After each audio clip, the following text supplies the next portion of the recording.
I never thought I'd be the kind of mother-in-law who changes her will out of spite. I always believed family was about unconditional love and support.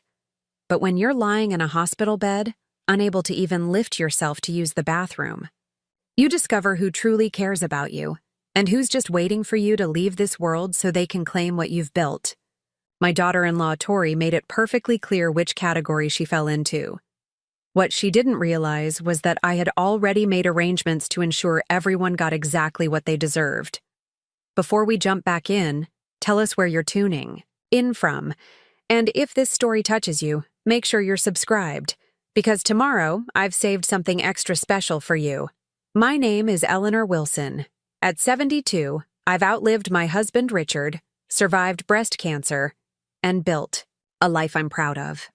Richard and I started with a single furniture store in downtown Lakeside and eventually expanded to 15 locations across New England. We sold the business 5 years ago for enough money to ensure our family would be comfortable for generations.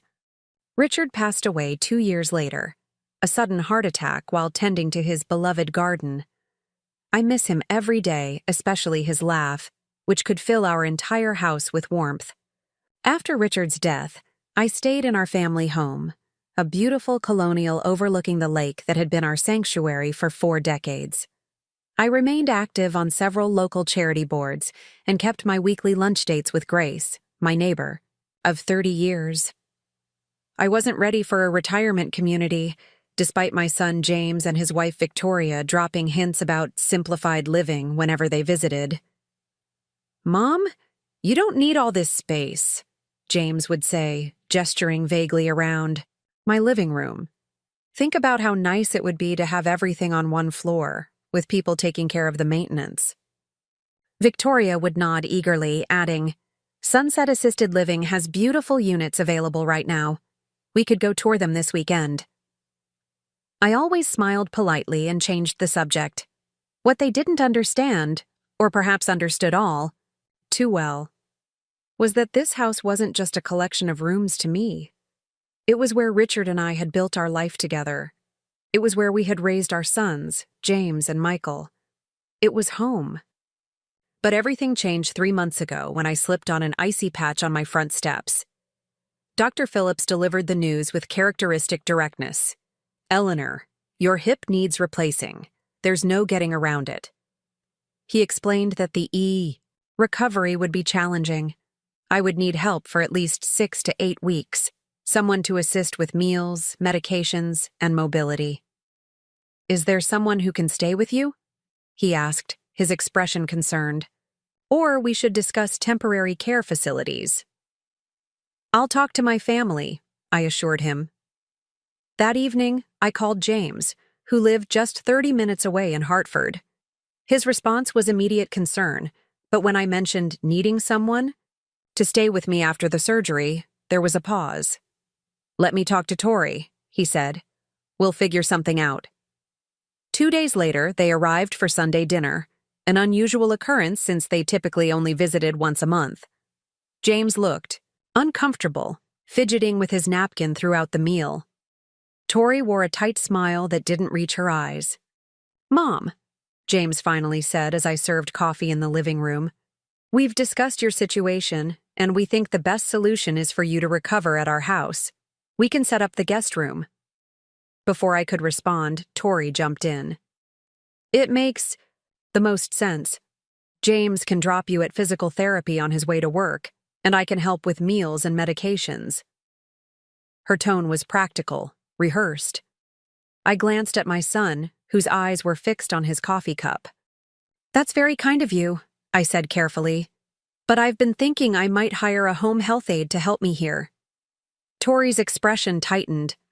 "Eleanor, that's so wasteful. Why pay a stranger when family can help? Besides, our house doesn't have stairs to worry about." What she wasn't saying was also clear. She wanted me under their roof, where they could monitor me, and perhaps more importantly, where they could demonstrate their dutiful care. Victoria had always been conscious of appearances and how they might affect future allocations. "I appreciate the offer," I said, "but I'd be more comfortable in my own home." James finally looked up. Mom, please be reasonable.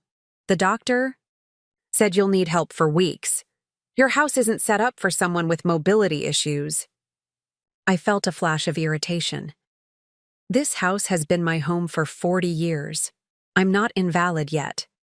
Tori sighed dramatically. This isn't about your independence, Eleanor. It's about your safety. James and I have discussed it, and we think this is best. You've discussed it, I repeated, noting how my input wasn't part of their equation. Yes, and we've made arrangements. James has already taken family leave from work. I've cleared out the guest room. We're ready for you. Her tone suggested the matter was settled. I looked at my son, hoping to see some acknowledgement that this decision should be mine, but he simply nodded in agreement with his wife. In that moment, I realized something had shifted in our family dynamic. Since Richard's death, I had somehow transitioned from matriarch to dependent in their eyes. I'll think about it, I said finally, unwilling to create conflict, but equally unwilling to surrender my autonomy so easily. Tori's smile didn't waver, but her eyes hardened slightly. The surgery is in 2 weeks, Eleanor. There isn't much time to think about it. After they left, I sat in Richard's old leather chair and tried to imagine staying in their house.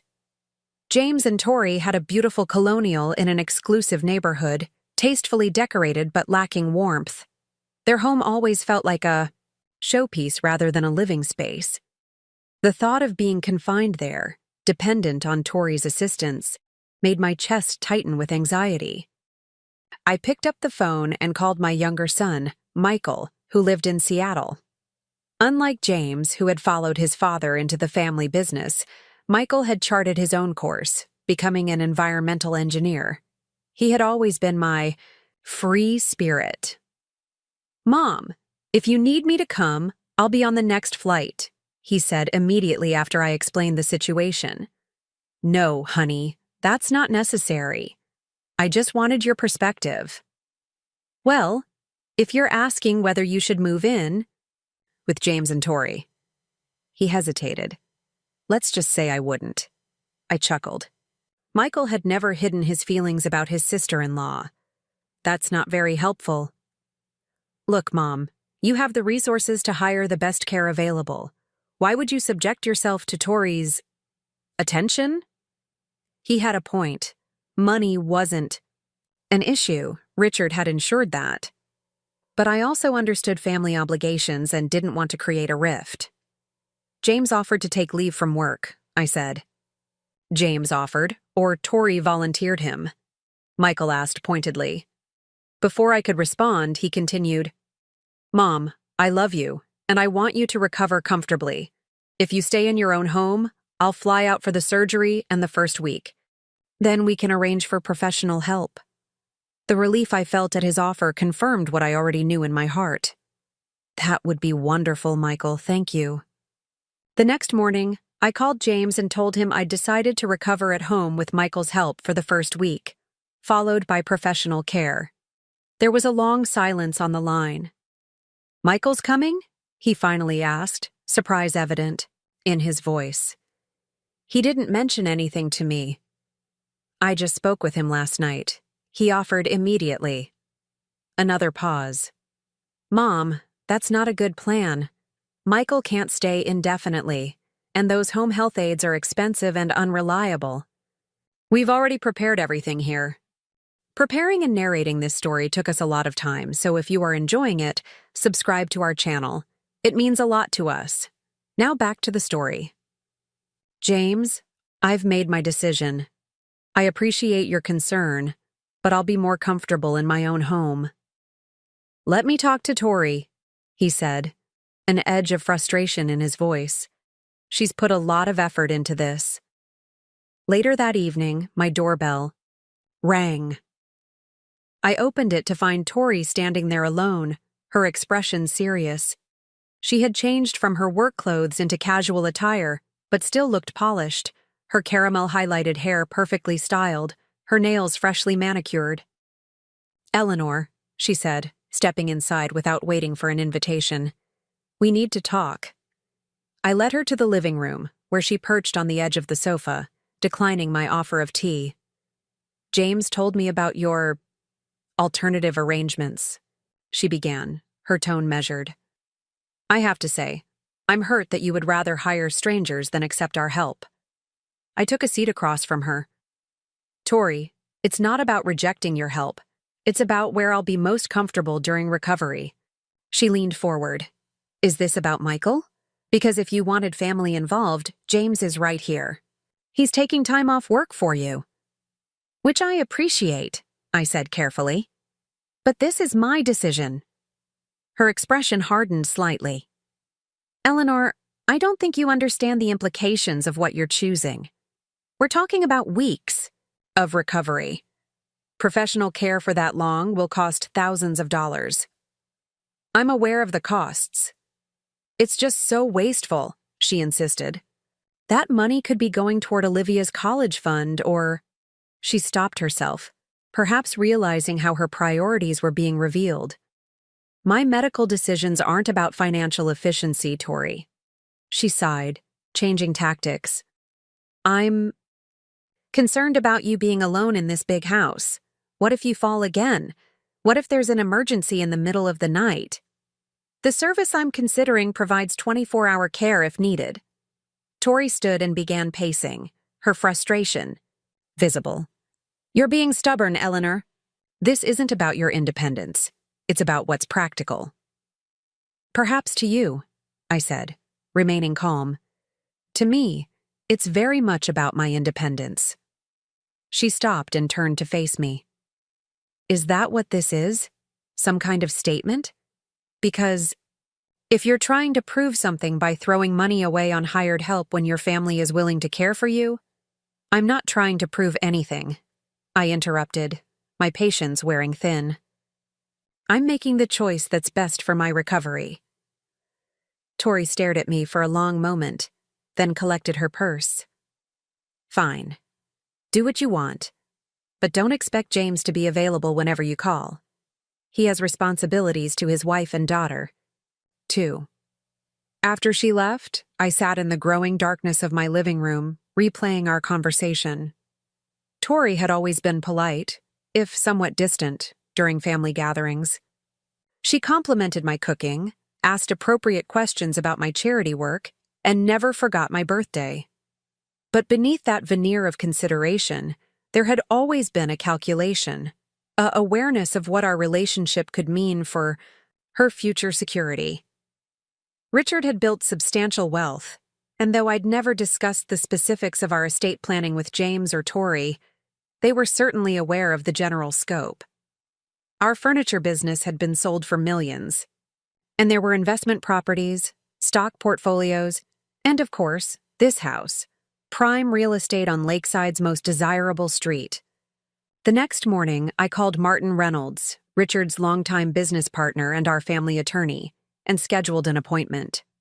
Martin had handled our estate planning after Richard's diagnosis, but we had made some provisional arrangements that I now wanted to revisit. Eleanor, Martin greeted me warmly when I arrived at his office 2 days later. It's always wonderful to see you, though I gather this isn't a social call. I explained my upcoming surgery and the situation with James and Tori. Martin listened attentively, his expression revealing nothing. I see, he said when I finished.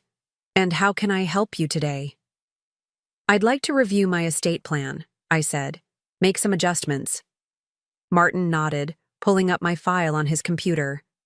Richard set things up quite thoroughly.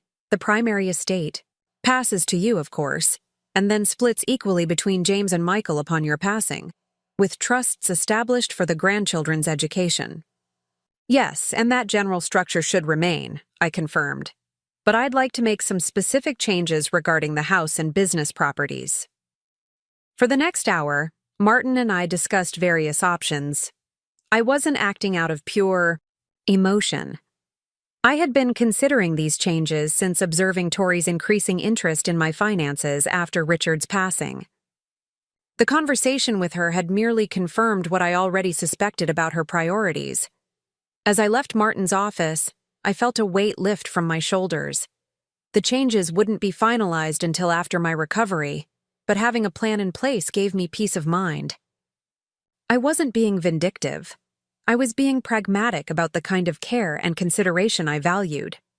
The day before my surgery, Michael arrived from Seattle, bringing a welcome energy into the house. He helped me prepare everything for my return, from the hospital, rearranging furniture to create clear pathways, installing grab bars in the bathroom, setting up a temporary bedroom on the first floor in Richard's old study.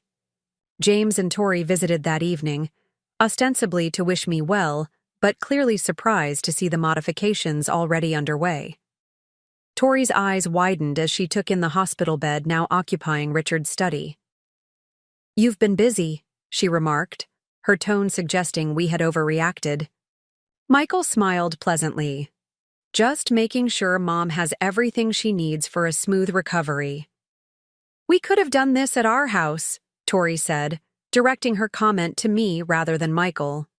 "Without all this disruption to your home." "It's not a disruption," I replied.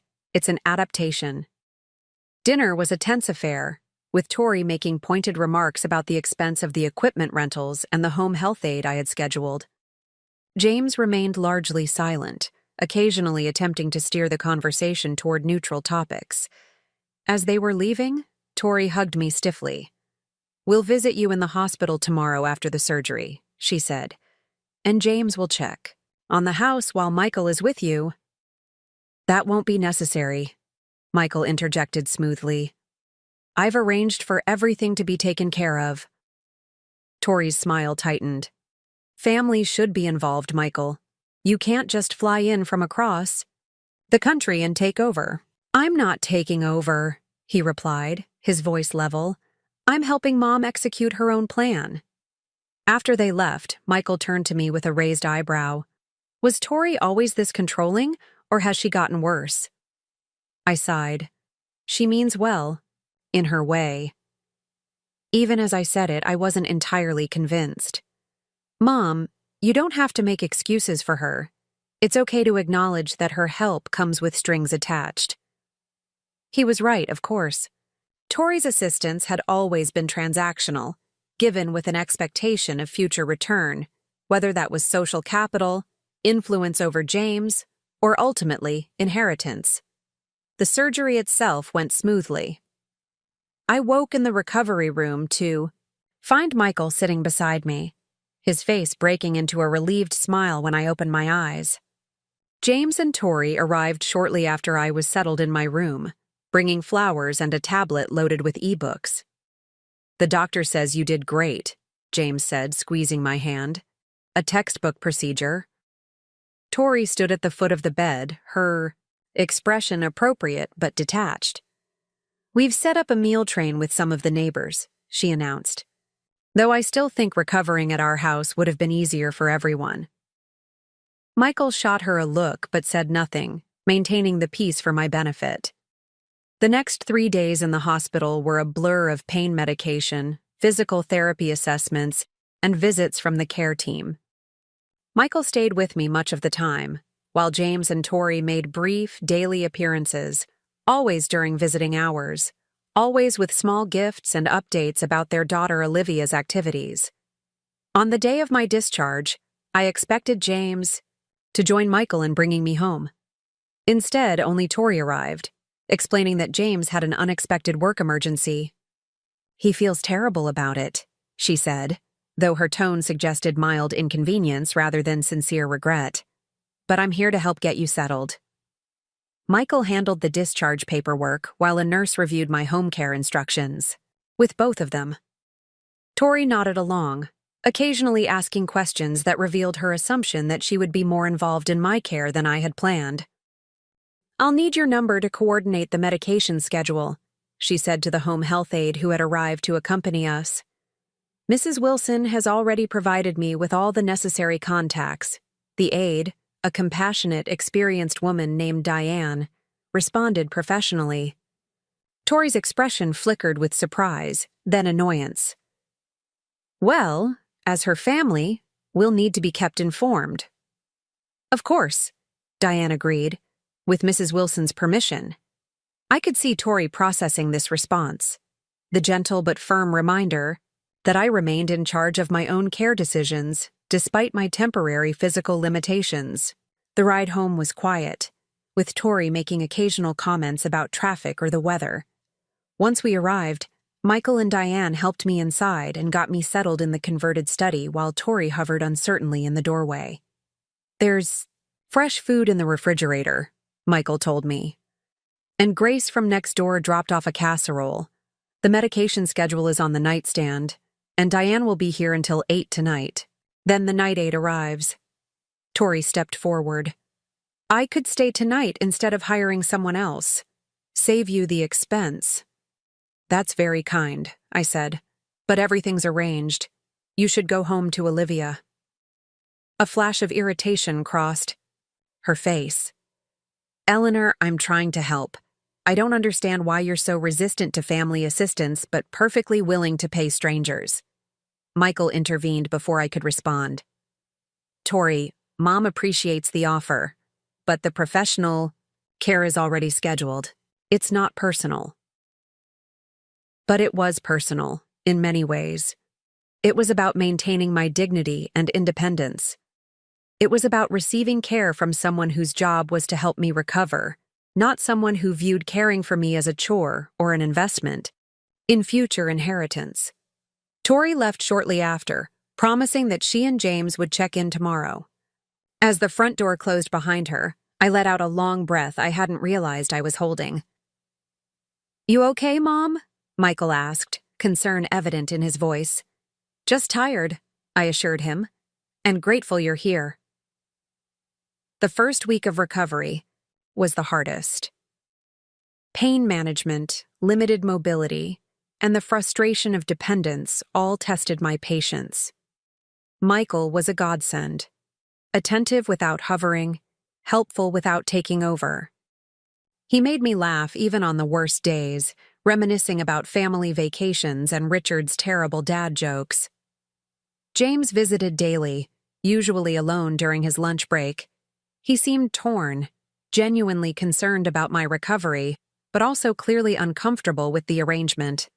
One afternoon, as Michael stepped out to take a work call, James broached the subject. "Mom, I wish you would reconsider coming to stay with us once Michael leaves. Tori feels like you don't trust her." I studied my son's face. So much like his father's, but lacking Richard's quiet confidence. "This isn't about trust, James. It's about what makes me comfortable during a difficult time." "But hiring full-time care is so expensive. We could have—" "James," I interrupted gently, "money isn't the issue here. My comfort and independence are." He fidgeted with his wedding ring, a nervous habit he'd developed in recent years. "Tori's upset. She thinks you're deliberately keeping her at arm's length." "I'm sorry she feels that way," I said sincerely, "but my medical decisions aren't about Tori's feelings." He looked at me with a mixture of frustration and concern. "You've been different since Dad died. More distant." The observation stung because there was truth in it. I had withdrawn somewhat after Richard's passing, partly from grief, but also from a growing awareness of how others, particularly Tori, viewed me now. Not as Eleanor Wilson, woman of substance and partner to Richard, but as Eleanor Wilson, widow with assets. "I'm still finding my way without your father," I admitted. "That includes establishing boundaries that feel right to me." James nodded, though I wasn't sure he truly understood. Before he left, he hugged me awkwardly around my surgical precautions. "I love you, Mom. I just want what's best for you." "I know you do, sweetie. We just might have different ideas about what that is." Michael returned to Seattle after 10 days. Once I was past the most challenging phase of recovery, and the home health aid system was working smoothly. Before he left, he set up easy-to-use video calling on my tablet so we could talk daily. "Call me anytime, day or night," he insisted, "and I can be on a plane back here in hours if you need me." I hugged him tightly, overwhelmed with gratitude for his unconditional support. "I'll be fine. You've done more than enough." With Michael gone, Tori intensified her efforts to insert herself into my care routine. She began stopping by unannounced, often when the home health aide was present, asking detailed questions about my medication schedule or physical therapy progress. "I was thinking I could drive you to PT tomorrow," she announced during one such visit. "Save you the service fee for the medical transport." "Thank you, but it's already arranged," I replied. She glanced around the room, noting the fresh flowers, neatly organized medication, and the array of prepared meals in specialized containers. "This all seems excessive. You know, if you were at our house, we could have managed without all these expenses." I recognized the comment for what it was, not concern for my financial welfare, but anxiety about resources being wasted that could eventually have been part of her inheritance. "I'm comfortable with my decisions, Tori." She sat on the edge of the visitor's chair, perfectly postured as always. "James and I have been talking. We think you should consider downsizing after you've recovered. This house is too much for you to manage alone." It wasn't the first time they had suggested this, but the timing felt particularly insensitive. "I'm not ready to leave my home," I said firmly. "It's not about being ready," she countered. "It's about being practical. This house is valuable real estate that's not being utilized fully. You could sell it, buy a nice condo at Sunset Assisted Living, and invest the difference." I studied her face, the practiced concern that didn't quite reach her eyes. "Why are you so interested in my living arrangements, Tori?" The question caught her off guard. We are just concerned about you living alone, especially after this fall." "I've lived alone for 2 years now. One accident doesn't invalidate my independence." She sighed dramatically. "Eleanor, at some point you need to accept that you're getting older. James and I are trying to help you plan for the future." "My future is my responsibility," I reminded her. "And I have plans in place." Something in my tone must have alerted her because she looked at me sharply. "What kind of plans?" I smiled pleasantly. "Just arrangements that make sense for my stage of life." Tori's visits became more frequent after that conversation, often bringing Olivia along as if to remind me of the family connection. My granddaughter was a joy, 16 and full of passionate opinions about everything from climate change to fashion trends. Unlike her mother, Olivia's affection seemed genuine and uncomplicated. "Gran, can I bring some friends over next weekend?" she asked. During one visit, "We have a history project, and you tell the best stories about growing up here." Before I could respond, Tori interjected. "Olivia, your grandmother is recovering. She doesn't need a house full of teenagers right now." I saw the disappointment on Olivia's face and made a decision. "Actually, I'd love the company. Saturday afternoon would be perfect."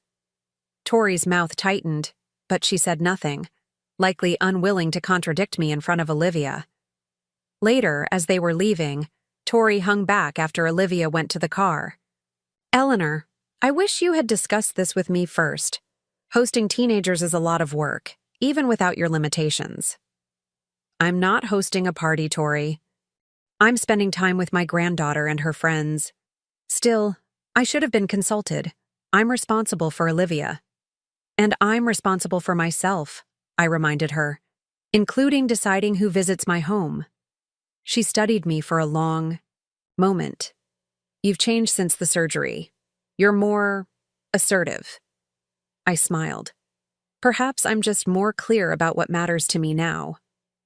What I didn't tell her was that my conversation with Martin Reynolds had continued even during my recovery. We had video calls weekly, finalizing the changes to my estate plan. The experience of being vulnerable, physically dependent but determined to maintain my autonomy, had crystallized my thinking about the future. 6 weeks after my surgery, I received clearance from my doctor to begin driving again and reduce My home health aid hours.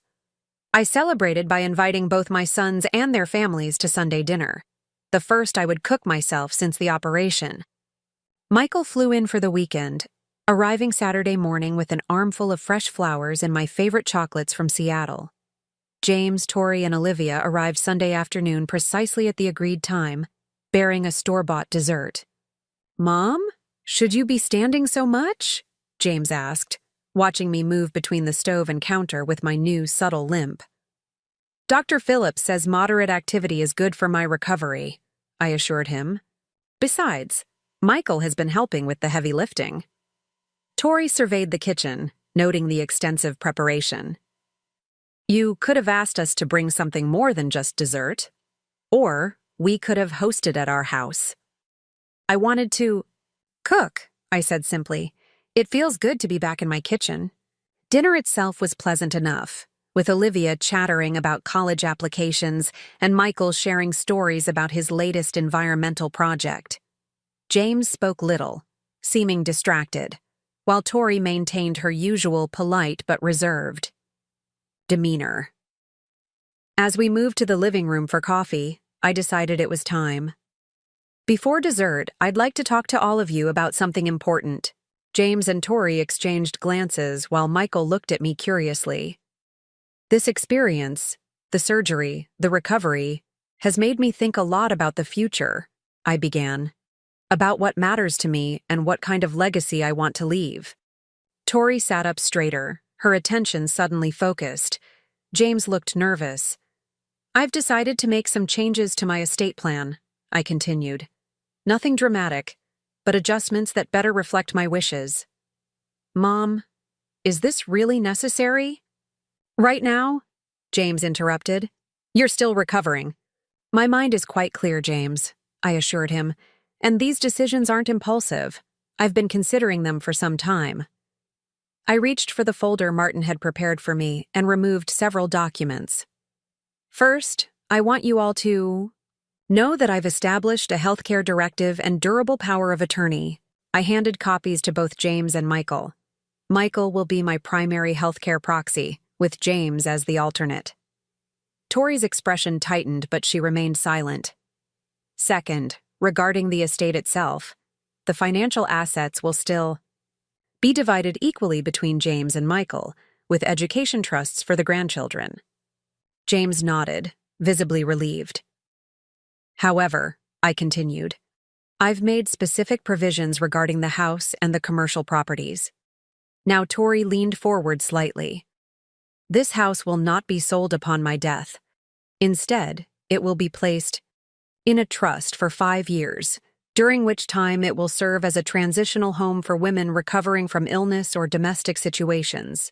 After that period, Olivia will have the option to purchase it at a favorable rate if she wishes, or it will be sold and the proceeds added to her education trust." "What?" Tori exclaimed, unable to contain herself. "But this house is worth millions." I nodded calmly. "Yes, it is.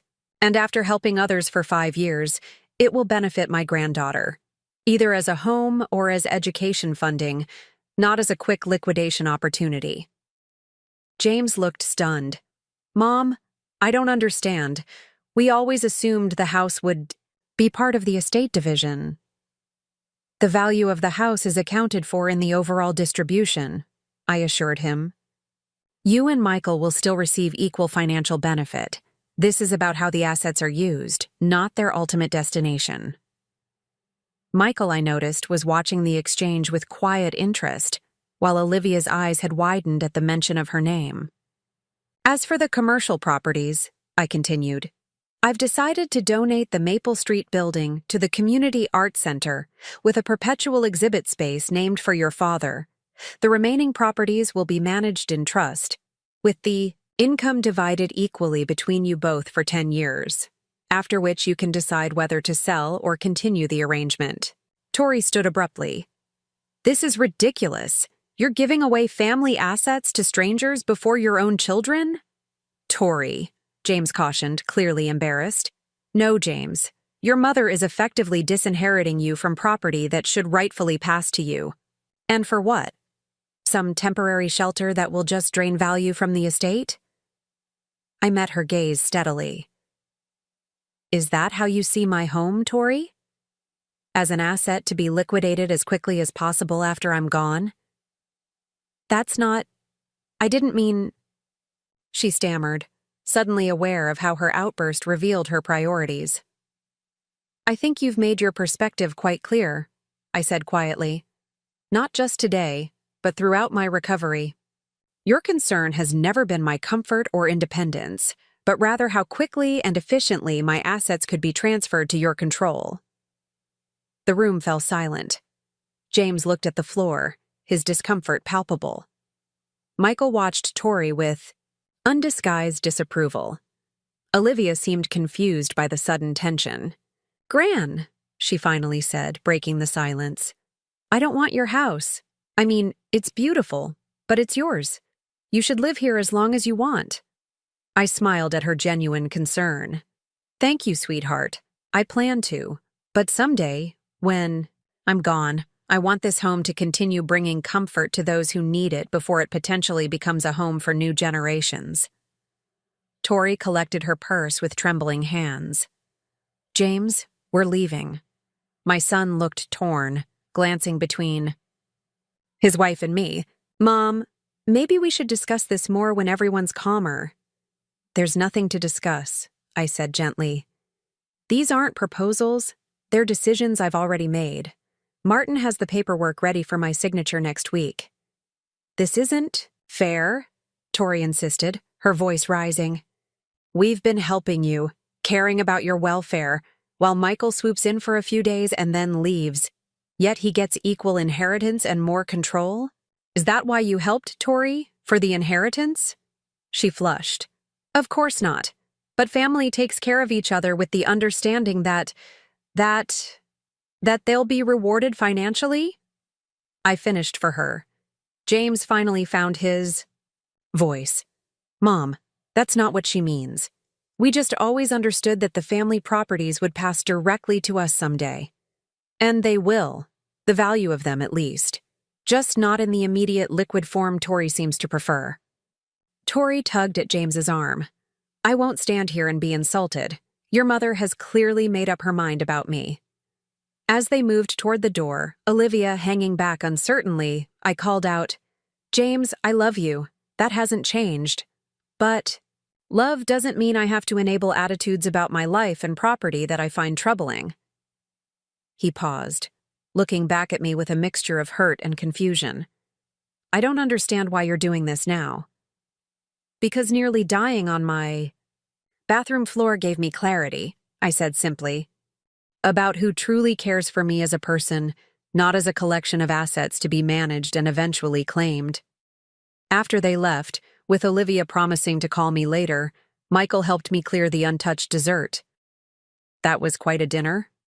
Conversation, he remarked. Too dramatic? I asked. He shook his head. Necessary, I think. Tori's been transparent about her priorities for years. You just finally called her on it. I sank into Richard's chair, suddenly exhausted. I didn't do this to punish them. I truly believe these arrangements better reflect my values. I know that, Mom, and deep down, James probably does too. He's just caught between his wife's expectations and his relationship with you. I nodded, thinking about my son. Always. The peacemaker, always trying to please everyone. I hope someday he understands that this was never about loving him less. It's about honoring what your father and I built and ensuring it brings meaning beyond financial gain. Michael squeezed my hand. He will. And if not, that's his journey to work through, not yours to fix. In the weeks that followed, James maintained a strained politeness during his now infrequent visits. Tori stopped coming altogether, sending Olivia alone or with James. My granddaughter, surprisingly, seemed to visit more often, sometimes bringing her friends as promised, other times coming alone to help in the garden or simply talk. Dad's really upset, she confided during one such visit.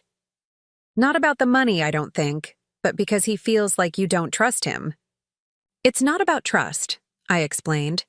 It's about purpose. The wealth your grandfather and I created should do more than just make the next generation comfortable. She nodded thoughtfully. That's what I told Mom, but she doesn't get it. She keeps talking about rightful inheritance and stuff. 3 weeks after revealing my new estate plan, I found myself alone in the house for the first time since the surgery. The silence felt both peaceful and strange after months of caretakers, physical therapists, and family tension. I walked slowly through each room, my hip still tender but healing well, touching familiar objects and reacquainting myself with the home Richard and I had built together. When I reached his study, now returned to its original state after serving, as my temporary bedroom, I sat in his leather chair and opened the bottom drawer of his desk. Inside was a small wooden box containing mementos he'd kept throughout our marriage. Movie ticket stubs from our first date, the hospital bracelet from James's birth, a pressed flower from our 40th anniversary. At the bottom lay his final letter, to me, written in the weeks before his unexpected heart attack, as if some part of him had sensed his time was running short. Eleanor, it began, if you're reading this, I'm no longer beside you. But please know that the life we built together was more than I ever dreamed possible. A knock at the front door interrupted my reading. Through the window, I spotted James's car in the driveway. This was unexpected. He hadn't visited unannounced since our family dinner confrontation. I opened the door to find my son looking uncharacteristically disheveled. His tie was loosened, his usually meticulous hair uncombed. "Mom," he said, stepping inside without waiting for an invitation. "We need to talk." I led him to the living room, noting the dark circles under his eyes. "Would you like some tea?" He shook his head impatiently. "Tori's furious. She's been talking about contesting the estate plan, claiming you were under undue influence or not of sound mind when you made these changes." I sat down slowly, absorbing this information. That would be difficult to prove, given my doctor's assessments and Martin's thorough documentation. "I know," James said, running a hand through his hair. "I've told her that, but he hesitated. She's not thinking rationally about this." "And you?" I asked. "What do you think, James?" He looked away, staring out the window toward the lake. "I don't know what to think anymore. All my life, Dad talked about building something for the family's future. Now it feels like that legacy is being redirected.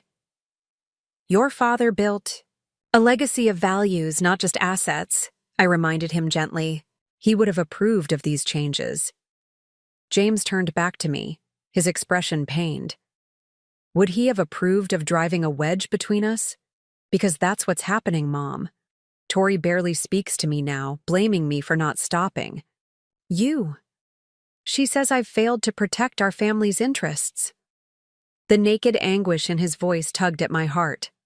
I'd anticipated Tori's anger, but not the strain it would place on their marriage.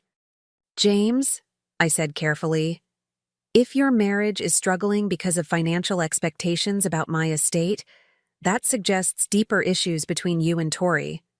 It's not just about money," he protested, but his eyes dropped, betraying his uncertainty. "It's about respect. Tori feels dismissed, like her years of attention to you meant nothing." "Attention given with expectation of return isn't genuine care," I pointed out. "It's investment." He flinched as if I'd slapped him. "That's unfair. Tori's been part of this family for 17 years. "Yes, and in those 17 years, how often did she visit me before Richard died? How many times did she call just to talk, not to discuss family logistics or holiday plans?" James fell silent, perhaps realizing he couldn't provide examples that would counter my point. "Your father and I never wanted our wealth to become a source of entitlement," I continued. "We worked hard to provide for you boys, but we always hoped you'd find partners who loved you for yourselves, not for your inheritance prospects." That's a terrible thing to imply about my wife, James said, but his voice lacked conviction. Is it? I asked. James, when was the last time Tori seemed truly happy about something that didn't involve acquisition or status? He opened his mouth to respond, then closed it again, looking troubled. I'm not trying to hurt you, I said, reaching for his hand, but this situation has forced me to be more direct than I might have been otherwise. He pulled away, standing, abruptly. I should go. James, please, we need to finish this conversation. What's to finish? You've made your decisions. Tori's made hers, and I'm caught in the middle trying to hold everything together. His voice cracked slightly. And what about your decisions? I asked. What do you want, James? Not what Tori wants, not what you think I want. What do you want? He stared at me, momentarily speechless. I wondered if anyone had asked him that question in years. Perhaps not since he'd married Tori, whose strong personality had always directed their path. He began hesitantly. I want things back the way they were, before Dad died, before all this conflict. We can't go backward, I said gently. But we can find a new way forward, if you're willing. He picked up his keys from the coffee table. I need time to think. As he reached the door, he paused. Olivia wants to come by this weekend. Is that still okay? Of course. She's always welcome. After he left, I returned to Richard's study, to his letter and the memories it contained. Our boys will face their own challenges, he had written. We can't protect them from life's hard lessons, only prepare them to learn from them. How prescient he had been. I only hoped James would find the strength to learn from this situation, rather than simply endure it. The next morning, I received a call from Martin Reynolds. Eleanor, he said, his voice unusually serious. I've just had a rather unpleasant conversation with Victoria Wilson. She's requesting copies of all your estate documents and suggesting she might seek legal counsel regarding your recent changes. I sighed, unsurprised, but still disappointed. She has no standing to make such requests. Of course not, Martin agreed. I informed her that all communications regarding your estate must come directly from you, or in certain circumstances, from James or Michael as your children. She was displeased with this answer. I can imagine. Eleanor, I don't want to overstep, but is James aware of his wife's actions? This type of approach could create significant family strain. I believe the strain is already substantial, I admitted. James visited yesterday, mentioning Tori's anger, but not that she was planning to contact you directly. Martin's voice softened. I'm sorry you're dealing with this, especially during your recovery. Do you want me to speak with James? No, I decided. This is a family matter. James needs to address his wife's behavior directly. After hanging up, I sat on the patio overlooking the garden, contemplating my next move. I had never intended to create such conflict, but perhaps it had been inevitable. Tori's true priorities had remained partially concealed until tested. Now they were exposed for everyone to see, including James. I picked up my phone and called. Michael. Hey, Mom, he answered cheerfully. How's the hip today? Improving, I said. But I'm calling about James and Tori. Things have escalated. I explained the situation, Tori's threat to contest the estate plan, her unauthorized call, to Martin and James's visible distress. Michael listened without interrupting, then said, I'm not surprised, but I am disappointed. What do you need from me? Just your awareness for now. I'm concerned about James. He seems caught between loyalty to Tori and his own sense of what's right. He's always been conflict-averse, Michael observed. Dad used to worry about that, how easily James could be influenced by stronger personalities. Yes, I agreed. remembering Richard's concerns when James first brought Tori home. He had noted her determination, her focus on appearances and status, but had hoped James's gentler nature might balance her materialistic tendencies. "Do you want me to talk to him?" Michael offered. I hesitated. "I'm not sure that would help. He might see it as us ganging up on him." "Probably," Michael agreed. "But the offer stands if you change your mind. And Mom, don't let this situation make you second-guess your decisions. Your estate plan reflects your values. That's exactly what it should do." His support warmed me. "Thank you, Michael." Later that afternoon, I received a text from Olivia. "Gran, is it okay if I come over? Now instead of waiting for the weekend? Need to talk." I immediately replied, "Of course, sweetheart. I'm home all day." 45 minutes later, Olivia arrived, her expression troubled.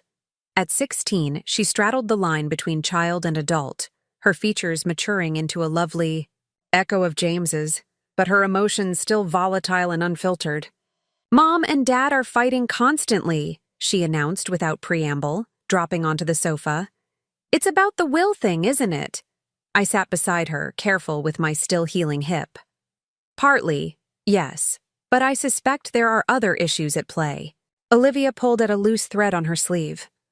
"Mom keeps saying you're being manipulated by Uncle Michael, that you've always favored him. Dad just gets quiet when she starts, which makes her even madder." I reached for her hand. "Your Uncle Michael isn't manipulating me. And I don't favor either of my sons. I love them both dearly, just as I love you." "I know that," she said, looking up. "But Mom's like obsessed with the house now. She drove by here twice yesterday, just staring at it from the street. It's weird." This news disturbed me. "Olivia, has your mother always been so focused on material things?" She shrugged. "I guess. She gets really excited about renovations and designer stuff. Dad jokes that the American Express bill is her favorite monthly reading material." The comment might have been funny under different circumstances. Now it just added another piece to the troubling puzzle of Tori's character. "Gran," Olivia continued, her voice dropping. "Mom told Dad that if he doesn't fix this situation, she's going to talk to a lawyer herself. She said she didn't invest 17 years in this family to walk away with nothing." I felt a chill at her words. "She said that in front of you?" Olivia nodded. "She didn't know I was home. I came back early from practice and heard them in their bedroom." She hesitated. Dad sounded really upset. He said something like, "Do you even hear?" "Yourself. My mother is still alive, and you're talking about her assets like they're already yours to claim." Pride in James surged through me. Perhaps my son was finding his voice at last. "I'm sorry you're caught in the middle of adult problems," I told Olivia. "This situation is between your parents and me." "But it affects me too," she pointed out reasonably. "And anyway, I'm not a little kid. I understand what's happening. Mom's angry because she thought she was getting the house someday, and now she's not." "It's more complicated than that," I began, but Olivia cut me off. "Not really.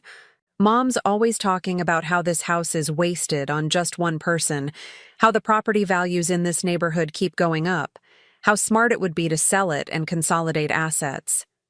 She mimicked Tori's precise, slightly condescending tone perfectly. I couldn't help smiling despite the seriousness of the situation. "You're very perceptive." "I just pay attention," she said with another shrug. "Anyway, I wanted you to know that I think what you're doing with the house is cool.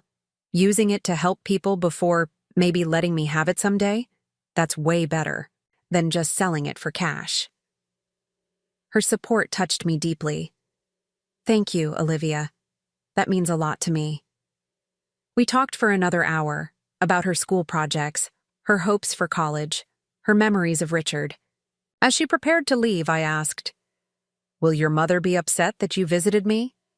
Olivia's expression turned defiant. Probably, but I don't care. You're my grandmother, and nobody gets to tell me I can't see you. After she left, I called. James. He answered on the fourth ring, his voice guarded. Mom? James, Olivia just visited me. She's worried about the tension at home. He sighed heavily. I know. I'm sorry she bothered you with this. She didn't bother me. But I am concerned about what she's overhearing. She mentioned Tori's comment about investing 17 years in this family. Silence stretched between us. Finally, James said, I didn't know she heard that. Well, she did. And while I understand Tori's disappointment, her attitude is affecting your daughter. What do you suggest I do? He asked, a hint of frustration entering his voice. Tori is my wife. I can't just... You can insist on respect, I interrupted. If not for me, then for the sanctity of your own family. Olivia shouldn't be hearing her mother talk about me or my assets like items on a balance sheet. You don't understand how difficult this is for me, James said, his voice strained. I'm trying to keep peace between everyone I love.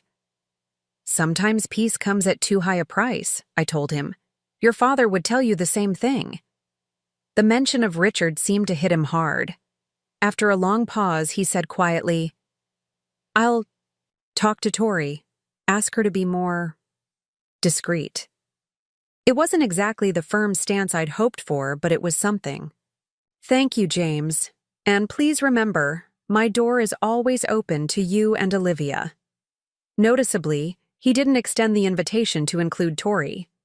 The following day, I met with my physical therapist for my regular session. As we worked through the exercises, she commented on my improved mobility. You're healing remarkably well, Eleanor. Most patients your age take much longer to regain this level of function. I've always been stubborn, I replied, carefully completing the prescribed movement. Richard used to say my determination was both my greatest strength and his greatest challenge. She smiled. Well, it's serving you well now. I think we can reduce your sessions to once a week. This was welcome news. Though the therapy was necessary, it was also exhausting and occasionally painful. Regaining more of my independence felt like reclaiming pieces of myself that the surgery had temporarily taken. As I was gathering my things to leave, the therapist added, By the way, your daughter-in-law called the office yesterday. She was asking about your progress and whether you still needed in-home assistance. I froze. Victoria called you directly? Yes, she confirmed, looking slightly uncomfortable. I explained that I couldn't discuss patient details without your consent. Thank you, I said, making a mental note to call the practice manager about patient confidentiality protocols. Victoria is not authorized to receive information about my care. The therapist nodded, clearly recognizing she had inadvertently stepped into family drama. Of course, I'll make sure that's noted in your file. On the drive home, I pondered this latest development. Tori's call to my physical therapist represented another boundary crossed, another attempt to position herself as having authority over my affairs. Combined with her call to Martin and her comments to James, a pattern was emerging that troubled me deeply. When I arrived home, I found Grace Chen, my neighbor and friend of 30 years, waiting on my porch with a basket of fresh muffins. I saw your car was gone and thought I'd leave these for you, she explained as I approached. But then I decided to wait and say hello properly. It's been too long. We settled in the kitchen with tea and her delicious blueberry muffins. Grace had been a constant presence in my life since she and her husband moved in next door decades ago. She had comforted me after Richard's death and checked on me regularly during my recovery, without ever making me feel like an obligation. How are you really doing? She asked, her dark eyes sharp with concern. And don't give me the polite answer you offer everyone else. I smiled, grateful for her directness. Physically, I'm improving. Emotionally, it's complicated. Family trouble? She guessed. I noticed James hasn't visited as often lately. Briefly, I explained the situation with the estate plan and Tori's reaction. Grace listened attentively, occasionally nodding. "I'm not surprised," she said when I finished. "Victoria has always had her eye on this house. Remember 3 years ago when she brought that real estate friend of hers to the 4th of July barbecue? I overheard them discussing property values and untapped potential in this neighborhood while they were looking at your lake frontage. I hadn't known this. 3 years ago? Richard was still alive then." Grace nodded grimly. "That's what made it so distasteful. They were practically sizing the place up while you and Richard were hosting them." The revelation sent a wave of coldness through me. I had sensed Tori's materialism, her focus on status and acquisition, but I hadn't realized how calculating she had been, how long she had viewed our home as an eventual asset rather than our beloved space. "James is struggling with all this," I told Grace. "I'm worried about him." "James has always been too willing to keep the peace at his own expense," Grace observed. She had watched both my sons grow up, knew their personalities almost as well as I did. Richard used to worry that James would eventually be worn down by Tori's stronger will. "He mentioned those concerns to you?" I asked, surprised. "Many times." Grace's expression softened with memories. "Richard admired James's gentle nature, but feared it made him vulnerable to people who would take advantage of his desire to please everyone." This matched my own recollections of conversations with Richard. He had loved both our sons deeply, but had recognized their different strengths and weaknesses with clear-eyed honesty. "I don't want to drive James away," I confessed. "But I can't pretend I don't see what's happening either."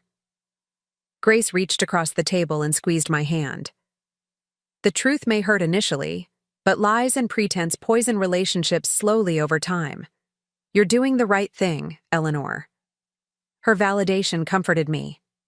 Grace had always been a voice of unvarnished honesty in my life, never afraid to challenge me when needed, but equally quick to offer support when deserved. As she prepared to leave, she paused at the door. "By the way, I saw Victoria driving past your house yesterday very slowly. Just thought you should know." This confirmed what Olivia had mentioned. Twice, according to Olivia. Grace raised an eyebrow. "Actually, I saw her 3 times. Morning, afternoon, and early evening." After Grace left, I called the security company that had installed our system years ago. The technician arrived the next morning and updated everything, adding new cameras, covering all approaches to the house, implementing better motion sensors, and setting up a direct alert to my phone for any unusual activity. "This is a significant upgrade, Mrs. Wilson," he explained as he demonstrated the new features. "May I ask if you've had security concerns recently?" "Just being cautious," I replied, not wanting to share my private family matters. "At my age, living alone, it seems prudent." He nodded, accepting my explanation without further questions. Once he had completed the installation and left, I sat in the living room, contemplating what it had come to: security cameras to monitor my daughter-in-law's movements around my property. The situation felt surreal, like something from one of those sensational movies Olivia occasionally convinced me to watch. Just as I was considering calling James to discuss Tori's strange behavior, my phone rang. The screen displayed Martin Reynolds. "Eleanor," he began without preamble, "I've received a formal letter from an attorney representing Victoria Wilson, requesting copies of your estate documents and suggesting you may not have been of sound mind when making recent changes." Despite having anticipated this possibility, the reality of it struck me like a physical blow. She actually found a lawyer willing to pursue this? "A relatively inexperienced one from a small firm," Martin said dismissively. "Nothing for you to worry about legally.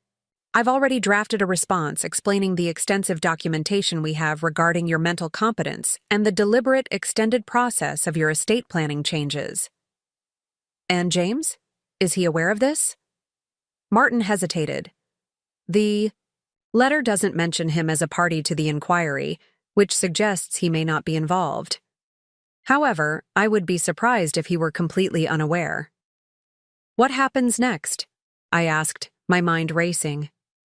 Legally, very little. Her attorney will receive our response, which effectively closes the matter unless they want to file an actual claim, which would be premature since these are changes to a living person's will, not a contested inheritance. But personally, Eleanor, this represents a significant escalation in family tensions. Yes, I agreed, my voice tight. It certainly does. After finishing with Martin, I sat motionless for several minutes, absorbing the implications of Tori's latest action. She had moved beyond complaints and threats to actual legal measures, without James's name attached, but certainly with his knowledge, unless their communication had completely broken down. With trembling fingers, I dialed James's number. It went straight to voicemail. I left a brief message. James, we need to talk. Please call me as soon as possible. Next, I called Michael, who answered immediately. When I explained the situation, he swore softly. This is outrageous. Tori has completely overstepped. Do you want me to fly out? Not yet, I decided. Let me talk to James first. But I may need your support soon if this continues to escalate. I can be on a plane tonight if needed, he assured me. I spent the rest of the day in a strange limbo, alternating between anger at Tori's audacity and concern for James. By evening, he still hadn't returned my call.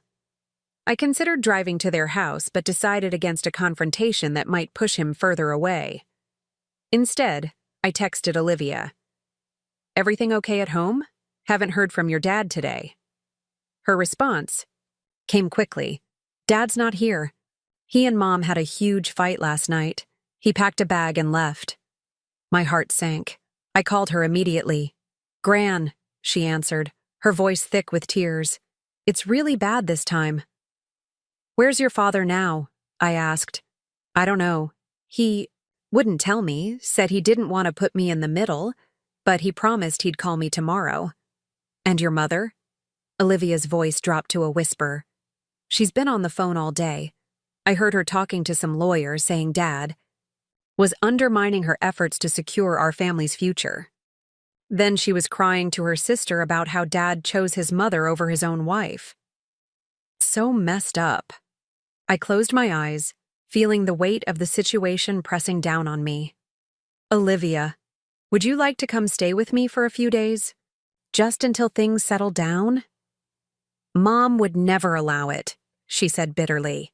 She's already told me I'm not allowed to visit you until this situation is resolved. The restriction infuriated me. She cannot prevent you from seeing your grandmother. I know. But I don't want to make things worse right now. Olivia's voice cracked slightly. Gran, do you think they're going to get divorced? The question hung between us, heavy with implications. I don't know, sweetheart, but whatever happens between your parents, it doesn't change how much they both love you. And it certainly doesn't change how much I love you. I know, she said, sounding momentarily younger than her 16 years. I just wish everything could go back to normal. After we hung up, I tried James's number again. This time, someone answered, but there was only silence on the line. James? I said. Is that you? A heavy sigh, then finally his voice. Yes, Mom. It's me. Where are you? Olivia says you left the house. I'm at the Lakeside Inn, he said, sounding exhausted. I needed some space to think. James, Martin, called me today. Did you know Tori hired an attorney to challenge my estate plan? Another long silence. She told me she was exploring options. I didn't know she had actually done it. And if you had known, I pressed. I would have tried to stop her, he said, but his voice lacked conviction. Mom, everything's falling apart. Tori's convinced you're trying to cut her out of her rightful inheritance, that you've never respected her place in the family. It's isn't about respect, James. It's about boundaries. Tori is acting as if she has some claim on my assets while I'm still very much alive. That's not normal or acceptable behavior. I know, he admitted quietly. At least, I'm starting to see that now. Hope flickered at his words. James, come to the house. Let's talk in person. He hesitated. I can't tonight. I need time to process everything. But tomorrow I'll come by. After we hung up, I paced the living room, too agitated to sit still despite my hips' lingering discomfort. The situation had spiraled beyond anything I had anticipated when I made those initial changes to my estate plan. What had begun as a desire to better align my legacy with my values had erupted into a family crisis that threatened my son's marriage and my relationship with my granddaughter. For a moment, I questioned whether I had done the right thing. Would it have been better to leave things as they were, to allow Tori her assumptions about eventually controlling my assets?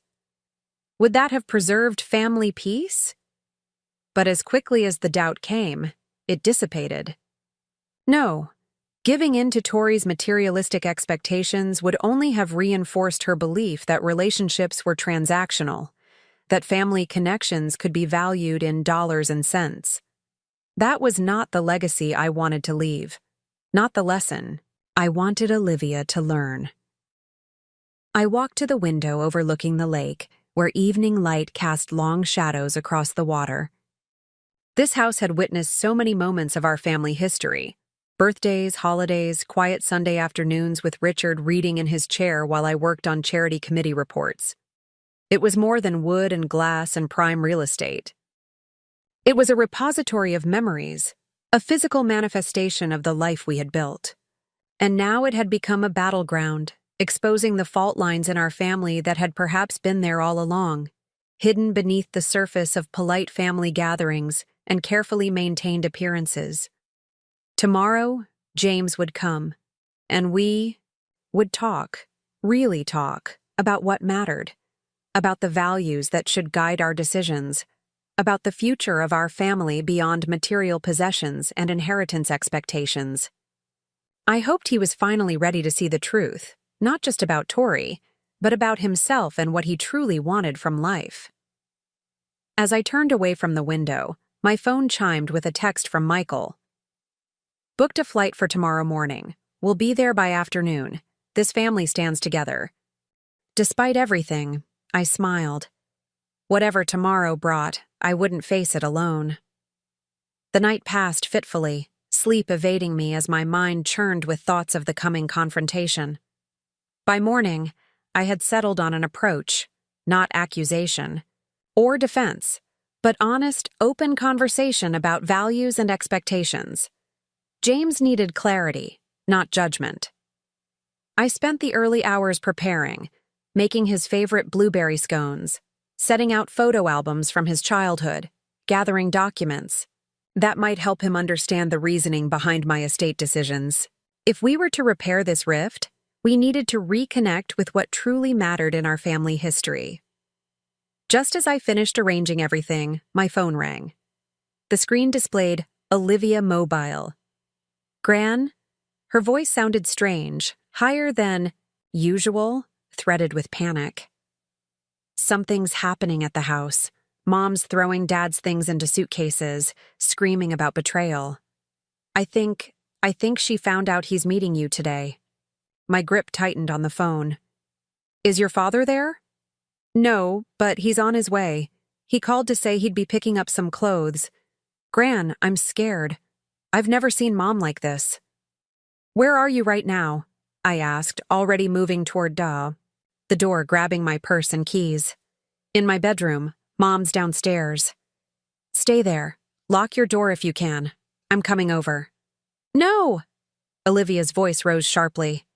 If Mom sees you, it'll just make everything worse. She was probably right, but the thought of my granddaughter alone and frightened was unbearable. Olivia, is there somewhere safe you can go? A friend's house, perhaps? Maybe Emma's? She lives 2 streets over. Call her right now. Ask if you can come over. If yes, Wait until your mother is occupied, then go quickly. Text me when you're safe. Okay, she agreed, her voice steadier. Gran, please be careful when Dad gets there. Mom's saying really terrible things. After we hung up, I called James. When he didn't answer, I left an urgent voicemail.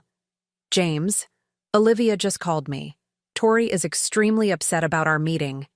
Please be careful when you go to the house and call me immediately. Next, I called Michael, who had texted earlier that his flight was boarding. It went to voicemail, likely because he was already in the air. I left a brief message explaining the situation. 20 minutes passed with no word from anyone. I was considering driving to James's house despite Olivia's warning when my phone finally chimed with a text. At Emma's, Dad showed up while I was leaving. Mom started screaming as soon as she saw him. I couldn't stay. Relief flooded me knowing Olivia was safe, but concern for James intensified. I texted back, "Thank you for letting me know. Stay at Emma's until you hear from me or your father." Another 30 minutes crawled by with no communication from James. I tried calling again, straight to voicemail. The uncertainty was unbearable. Finally, unable to wait any longer, I grabbed my keys and headed for the door. Just as I reached it, headlights swept across the front windows. A car was pulling into my driveway, moving too fast, braking suddenly. Through the window, I recognized James's sedan. He emerged from the driver's side, his movements jerky and uncoordinated. Even from a distance, I could see something was wrong. When he stepped into the porch light, I gasped. His left eye was swollen, a darkening bruise spreading across his cheekbone. His normally immaculate shirt was torn at the collar. I flung open the door. "James! What happened?"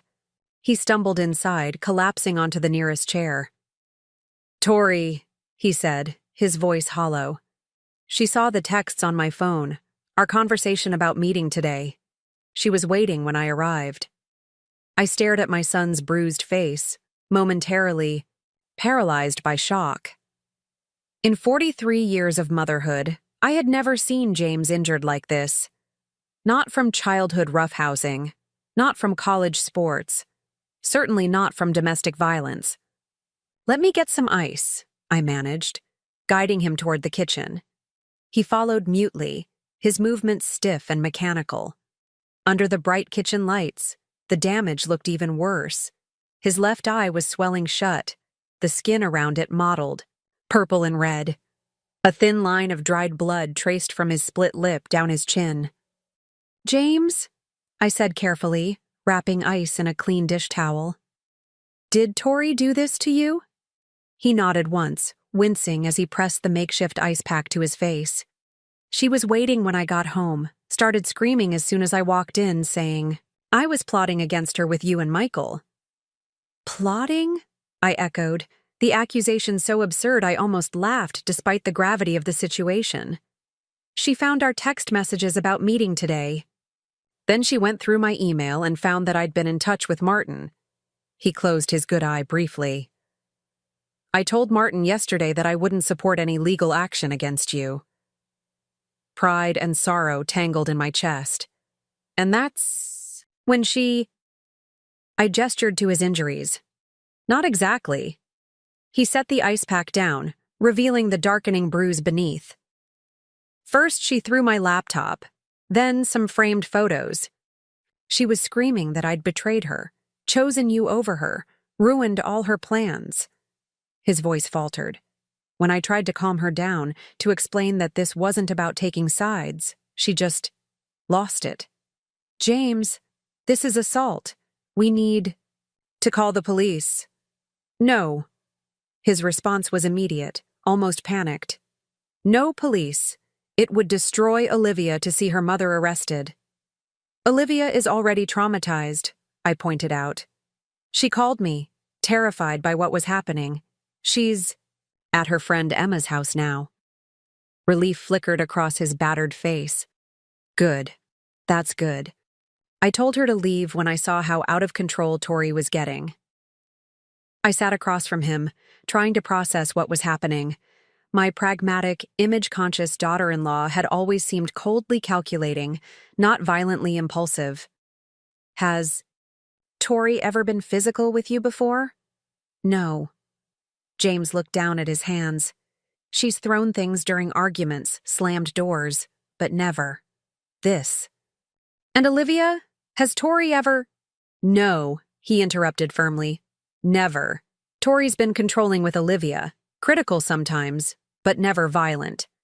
I nodded, slightly relieved. What happened after she attacked you? James touched his swollen eye gingerly. I left, just grabbed my keys and walked out. She was still screaming, throwing things at the door as I drove away. He looked up at me, his expression lost. Mom, everything's fallen apart.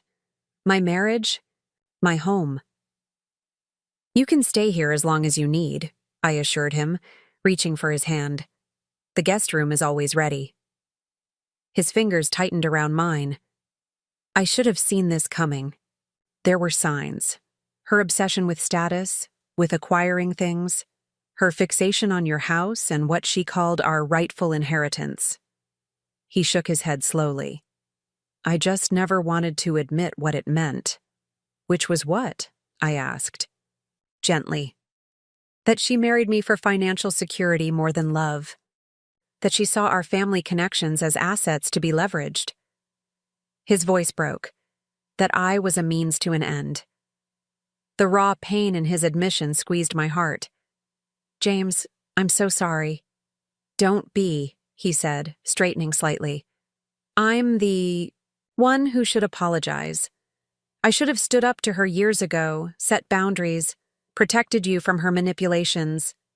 Instead, I tried to keep everyone happy, to be the peacemaker, and ended up enabling her worst tendencies. His self-awareness surprised me.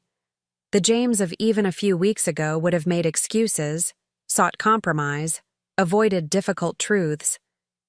This James, despite his physical wounds, seemed stronger somehow, more certain. What happens now? I asked. I don't know, he admitted. I need to talk to Olivia, make sure she's okay, and then… He gestured vaguely. Figure out what's next. Just then, my phone rang. The screen displayed Martin Reynolds. Eleanor, Martin began without preamble. I've just received a very disturbing call from Victoria Wilson. She's threatening to go public with claims that you've manipulated James into turning against her, that you're trying to disinherit her and Olivia due to personal animosity. I glanced at James, whose expression had hardened at the mention of his wife's name. Martin, James is actually here with me now. I'm going to put you on speaker. After I explained the situation, including James's injuries, Martin's voice turned grave. James, with all due respect, this is now beyond a private family matter. Domestic violence changes the equation entirely. I'm not pressing charges, James insisted. That's your decision, Martin acknowledged. But you should still document your injuries for any potential legal proceedings, including divorce. And, Eleanor, given Victoria's escalating behavior, I strongly advise additional security measures. Already implemented, I assured him. Good. Now, regarding Victoria's legal threats, they have no merit whatsoever. Her lawyer's letter was already on shaky ground. Any public accusations would almost certainly constitute defamation. Martin paused. However, we should prepare for her to escalate further. People who resort to violence when losing control rarely de-escalate without intervention. After we ended the call, I turned to James. You need medical attention for that eye. He started to protest, but I held up a hand. Not negotiable. You need documentation of these injuries, even if you never use it. And you need to make sure there's no serious damage. Reluctantly, he agreed. I drove him to the emergency room, where the staff took one look at his face and expedited his care. The doctor, a no-nonsense woman in her 50s, examined him, thoroughly, ordered scans to rule out orbital fractures, and cleaned his split lip. "How did this happen?" she asked directly, looking between us. James hesitated. "It was a domestic dispute." The doctor's expression softened slightly. "I see. These injuries are consistent with blunt force trauma, possibly from a thrown object followed by direct strikes. We're legally required to report suspected domestic violence." "I understand," James said quietly. "But I'm not ready to file a police report." She nodded, respecting his decision while clearly documenting everything in his medical record. "The good news is there's no fracture, just significant soft tissue damage. The bad news is you're going to look worse before you look better." After receiving care instructions and prescriptions for pain management, we left the hospital. It was past midnight now, both of us exhausted from the day's events. "Let me text Olivia," James said as we drove home. "I don't want her to worry all night." He composed a brief message, explaining that he was staying with me and would see her tomorrow. Her response came seconds later. "Are you okay? Mom's been calling Emma's parents nonstop." James showed me the text with a grimace. Tori must have figured out where Olivia went. "Emma's parents won't send her home if she doesn't feel safe, will they?" I asked, concerned. "No, the Kims are solid people. They'll keep her there, if needed." When we arrived back at my house, James's energy seemed to evaporate. The medication, the emotional toll, the late hour, all combined to leave him swaying slightly as he walked inside. "Straight to bed," I instructed, guiding him toward the guest room. "Everything else can wait until morning." For a moment he looked like the little boy who used to crawl into my lap after scraping his knee, seeking comfort and reassurance. "Mom?" he said hesitantly. "Thank you for everything." I kissed his uninjured cheek gently. "Get some rest. We'll figure it all out tomorrow." After James was settled, I checked that all doors were locked, security cameras active. Then, despite the late hour, I called Michael, whose flight would have landed in Boston by now. "Mom?" He answered immediately, voice alert despite the time. "I just checked into my hotel. What's happening?" I filled him in on the evening's events. Tori's violent outburst, James's injuries, Olivia taking refuge with her friend. "Jesus," Michael exhaled sharply. "I knew Tori was materialistic, but this is something else entirely. Do you feel safe? With James there? Should I come over tonight?" "We're fine for now," I assured him. "James is already asleep in the guest room, but I'd like you to come first thing tomorrow. We need to develop a plan." "I'll be there by 8, he promised. "And Mom? You were right about Tori all along. I just wish we'd all seen it sooner." After we hung up, I sat in Richard's chair in the darkened living room, trying to process everything that had happened. Violence had erupted in our family. Violence triggered by greed, by thwarted expectations, by the exposure of Tori's true priorities. James was injured, Olivia displaced, and the careful structure of our family relationships had been fundamentally altered. And yet, beneath my concern and sorrow, I felt an unexpected sense of clarity. The estate plan changes that had catalyzed this crisis had also forced a necessary reckoning. The truth about Tori, about her values, her motivations, her character, was now undeniable, even to James, who had spent years making excuses for her behavior. Sometimes healing requires lancing the wound first, I reflected, Richard's voice almost palpable in my memory. He had always believed in facing hard truths directly, in addressing problems at their root, rather than merely treating symptoms. I finally went to bed around 2 a.m., setting my alarm for early morning. Despite everything, I slept deeply, the sleep of someone who has passed through a storm and glimpsed calmer waters ahead. Michael arrived promptly at 8, as promised. I had already been up for an hour, preparing coffee and a simple breakfast. James was still asleep, his body desperately needing recovery time.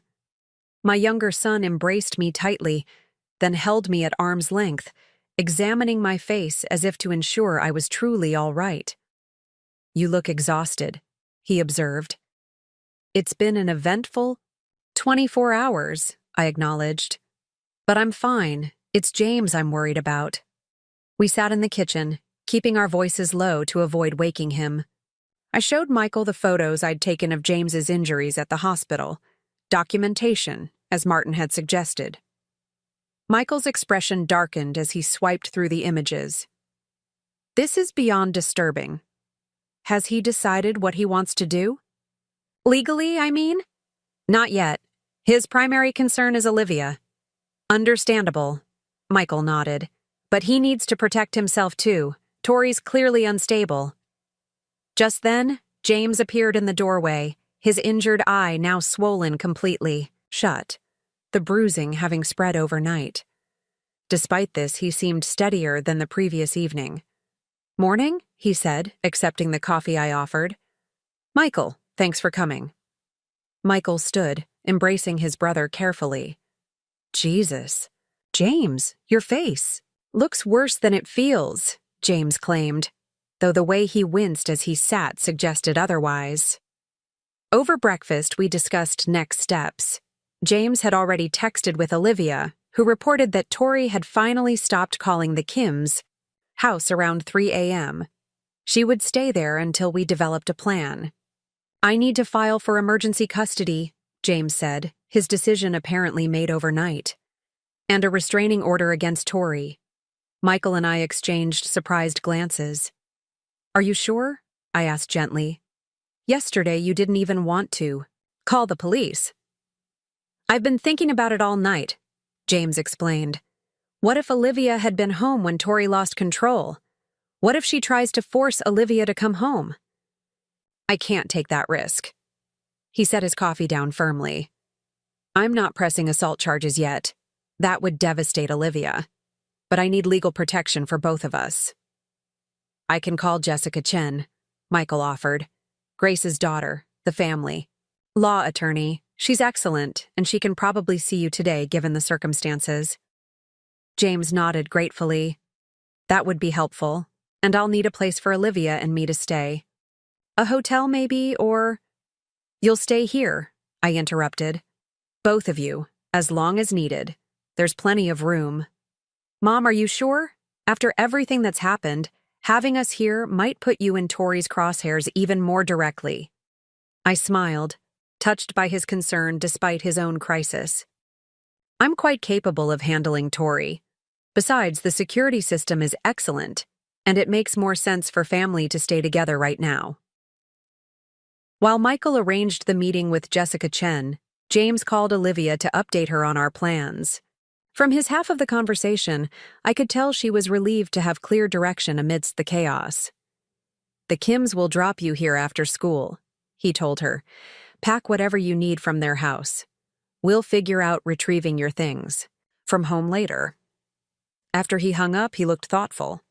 "She said Tori's been texting her nonstop, alternating between apologies and accusations, blaming me for destroying our family, blaming you for manipulating everyone." "Classic Darvo," Michael observed.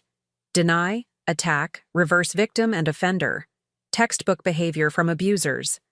James flinched slightly at the term abuser being applied to his wife, but didn't contradict it.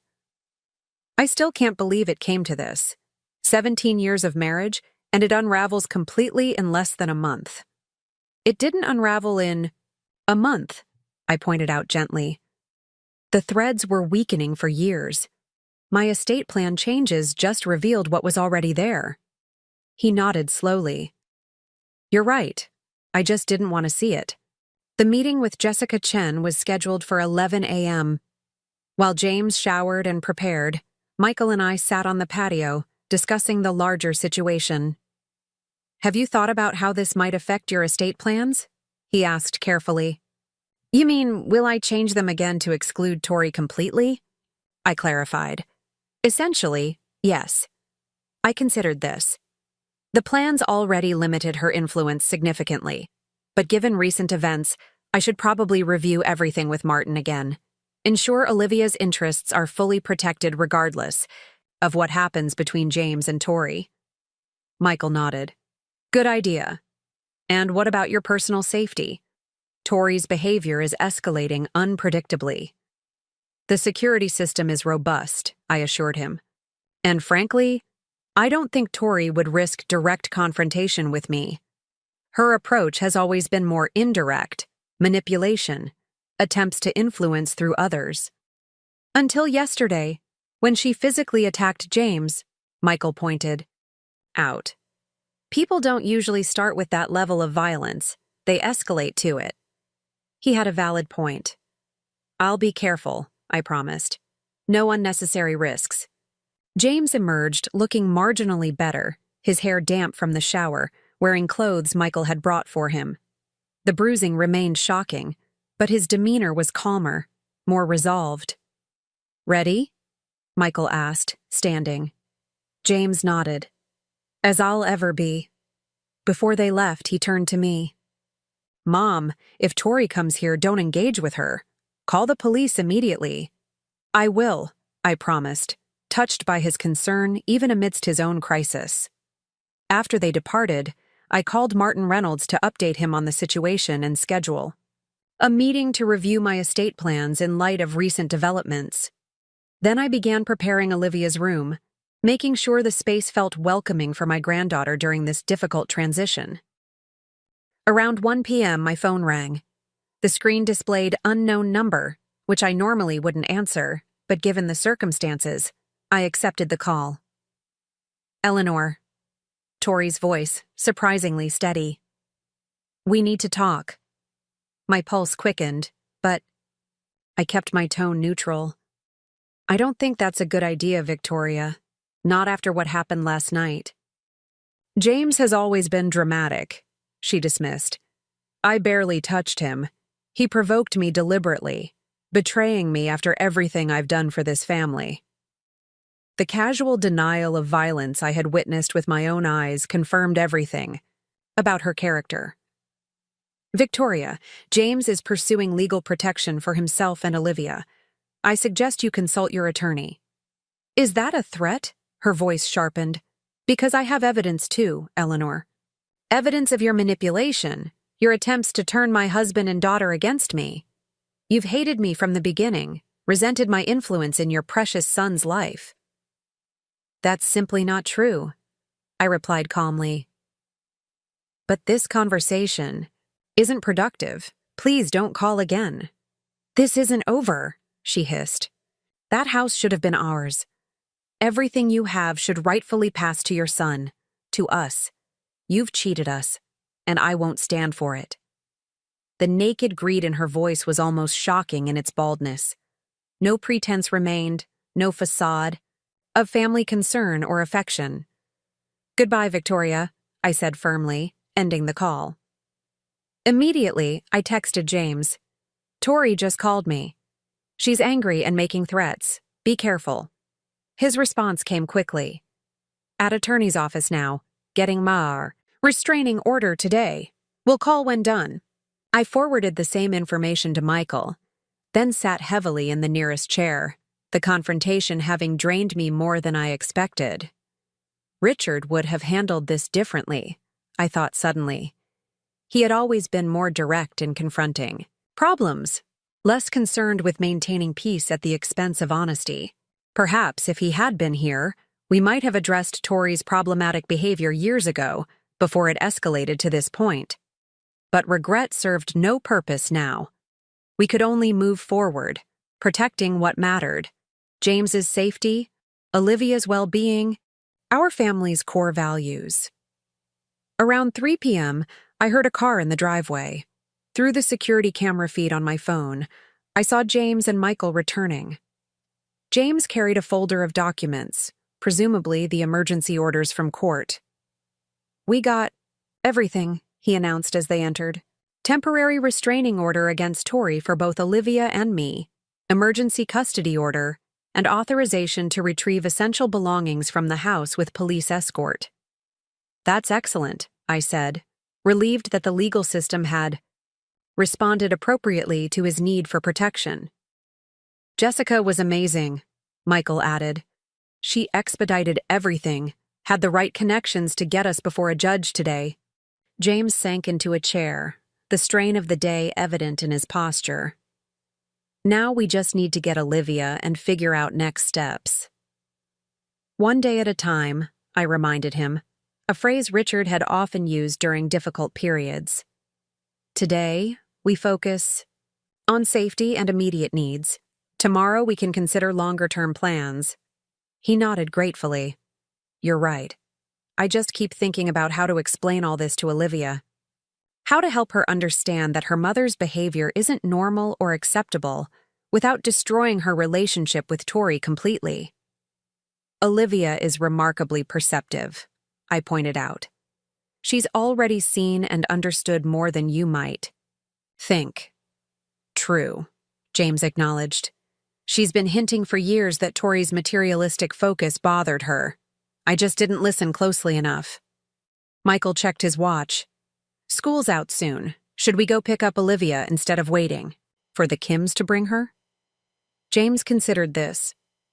Maybe that's better. I should explain everything to her directly, away from here, in case she has questions or concerns. They left together to collect Olivia, leaving me to prepare dinner and ensure everything was ready for her arrival.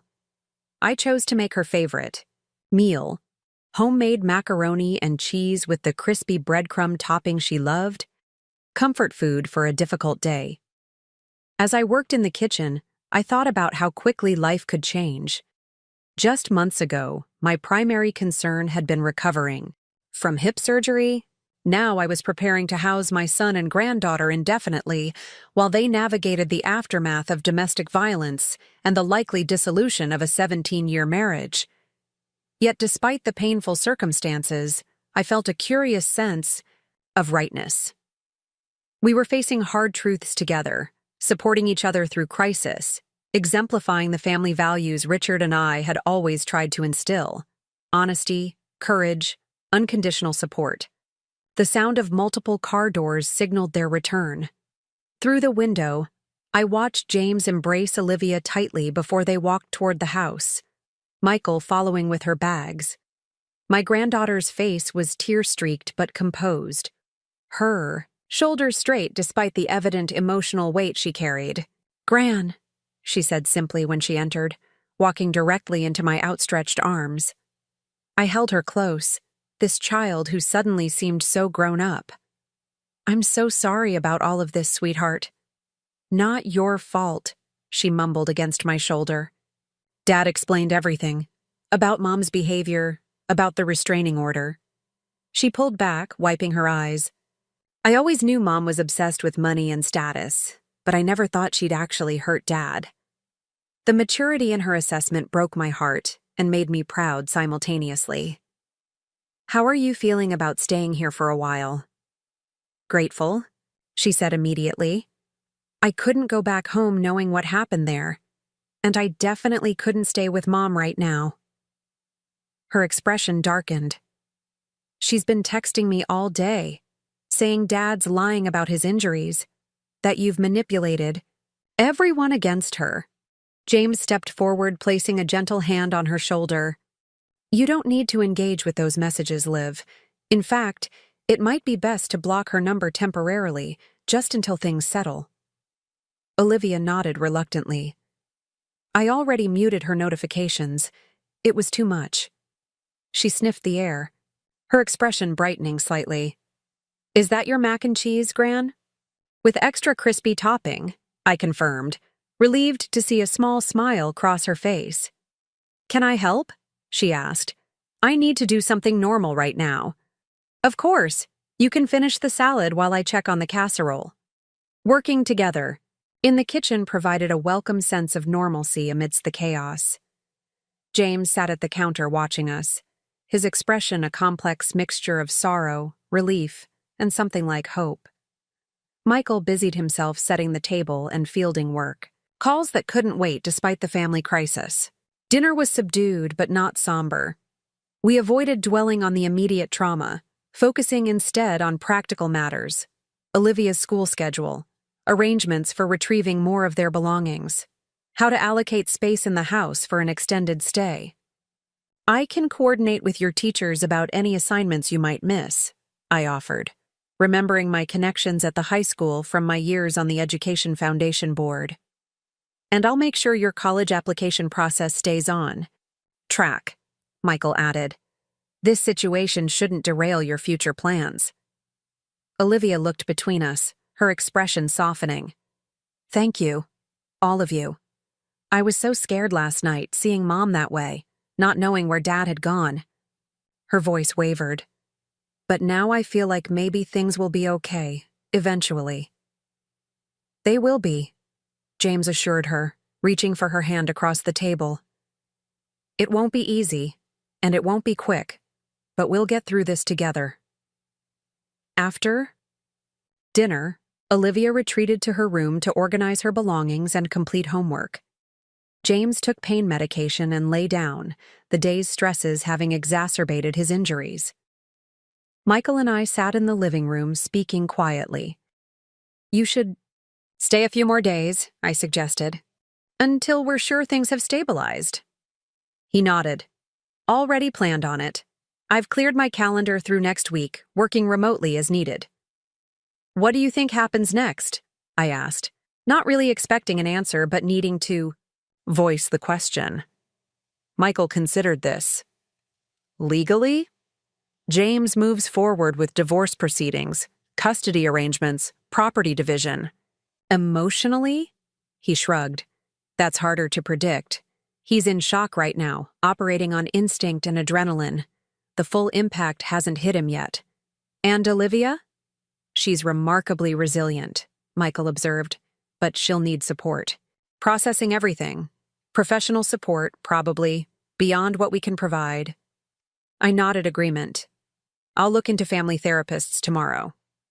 We sat in companionable silence for a while, the weight of the day settling around us. Finally, Michael spoke again, his voice soft with reflection. You know, when you first told me about changing your estate plans, I thought it was a good idea, but maybe unnecessary.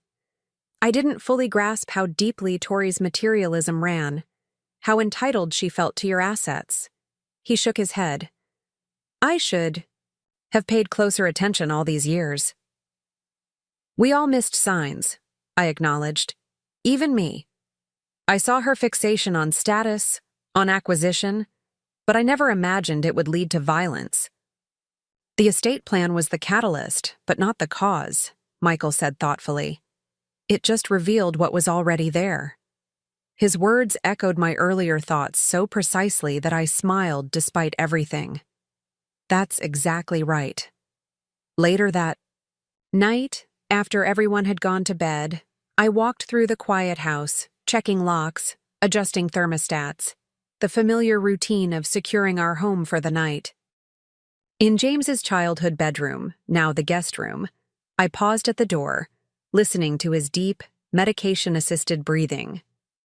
In Olivia's room, formerly Michael's, I heard the soft tapping of computer keys, homework, or perhaps journaling about the day's events. This was not how I had envisioned my 70s unfolding. After Richard's death, I had pictured a quiet life of volunteer work, occasional travel, peaceful family gatherings. Instead, I found myself at the center of family upheaval, providing refuge for my injured son and displaced granddaughter. Yet as I returned to my bedroom, I realized I wouldn't have had it any other way. This was what family meant, being present in crisis, offering safety when storms struck, standing firm for values that mattered. Richard would have been proud of how we were handling this situation, particularly of James's courage in finally confronting the truth about his marriage. Tomorrow would bring new challenges, practical arrangements for James and Olivia's extended stay, potential confrontations with Tori or her attorney, adjustments to my estate plans to reflect our new reality. But tonight, everyone in my care was safe, and that was enough. I fell asleep thinking of Richard's favorite quote, one he had often repeated during difficult times. The truth will set you free, but first it will make you miserable. We had certainly experienced the miserable part, Perhaps freedom would follow. The next morning dawned bright and clear, sunlight streaming through the windows as if nature itself were offering a fresh perspective. I woke early, habit after decades, of rising with the sun, and found James already in the kitchen, coffee brewed, his injured face looking marginally better in the morning light. "Couldn't sleep past 5, he explained, pouring me a cup. "Too many thoughts." I accepted the coffee gratefully. "Understandable. How's the pain?" "Manageable." He touched his bruised eye gingerly. "The doctor said the swelling should start to decrease today." We sat in companionable silence for a few minutes, watching the garden come alive with morning light. Finally, James spoke again. "I've been thinking about what happens next. Legally, practically, everything." "And?" I prompted gently. "I need to file for divorce." He stated it simply, a conclusion reached after long consideration. Not just because of what happened 2 nights ago, but because of everything it revealed about our marriage, about who Tori really is. I nodded, not surprised by his decision, but impressed by the clarity with which he expressed it. "Have you thought about what that means practically?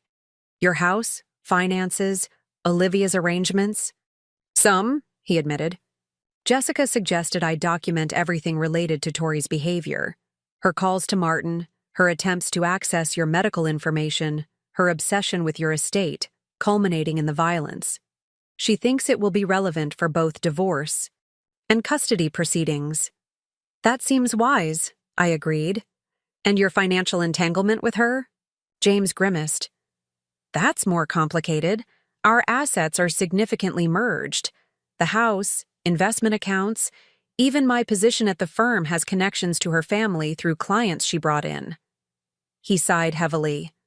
"Untangling everything will be messy and potentially costly."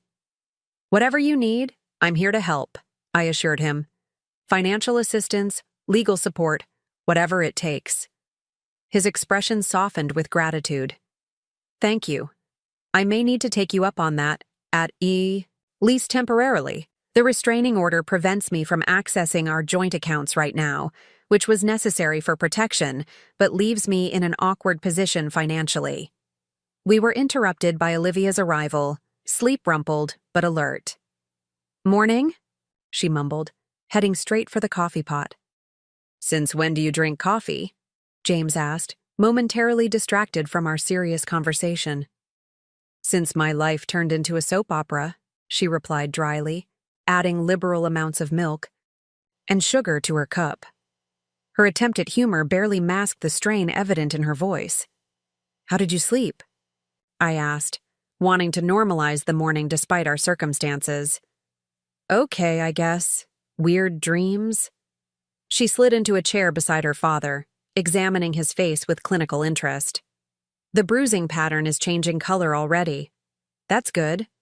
Means it's healing." James managed a small smile. "Thanks for the medical assessment, Dr. Wilson." "Don't mock," she responded. "I've been researching. It helps me feel less." She trailed off, unable to articulate the complex emotions she was processing. "Less helpless?" I suggested gently. She nodded, staring into her coffee. "Yeah, that." The 3 of us sat together as the morning brightened around us, a new family configuration forming in the wake of crisis. Different, unplanned, but somehow right in its own way. Michael joined us shortly after, and we discussed the day's logistics. James would meet with his divorce attorney again to begin formal proceedings. Michael would accompany Olivia to retrieve more belongings from the house. Police escort arranged for noon. I would stay home, coordinating with Martin about estate plan adjustments and researching family therapists in the area. As they prepared to leave for their respective tasks, I felt a surge of pride in how everyone was handling this difficult situation, with courage, clarity, and mutual support. We were navigating uncharted waters, but we were doing it together, guided by the values Richard and I had always tried to instill. The road ahead would be challenging. Tori would likely escalate her efforts before accepting the new reality. The legal proceedings would be stressful and potentially prolonged. Emotional healing would take time for everyone, especially Olivia. But watching my family move with purpose despite their pain, I felt an unexpected sense of hope. Sometimes, the greatest growth emerges from the deepest wounds. Sometimes families become stronger at the broken places. And sometimes, I reflected as I began my own tasks for the day. The most valuable inheritance we leave isn't measured in assets or possessions, but in the values that guide our decisions when crisis strikes. Richard would have understood this perfectly. 6 months had passed since that terrible night when James arrived at my doorstep with a bruised face and shattered illusions. The seasons had changed, turning the lakeside trees from winter bareness to spring green to the rich gold of early autumn. Our lives, too, had transformed in ways both painful and necessary. The court hearing to strengthen the restraining order had gone in our favor, with the judge not only granting the expanded protections, but also expressing concern about Tori's escalating behavior.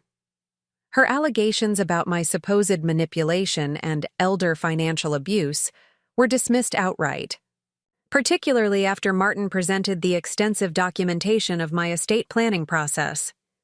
Tori had not taken these legal defeats gracefully.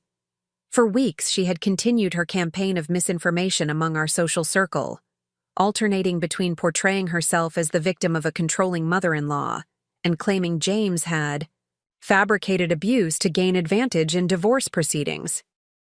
Most people who knew our family recognized these claims for what they were, but a few, particularly those who had only known the carefully curated public version of Tori, accepted her narrative. "It doesn't matter what they believe," James had said when I expressed concern about these social ripples. "The truth is documented. The people who matter know what really happened." His newfound clarity had been one of the unexpected gifts of this difficult period.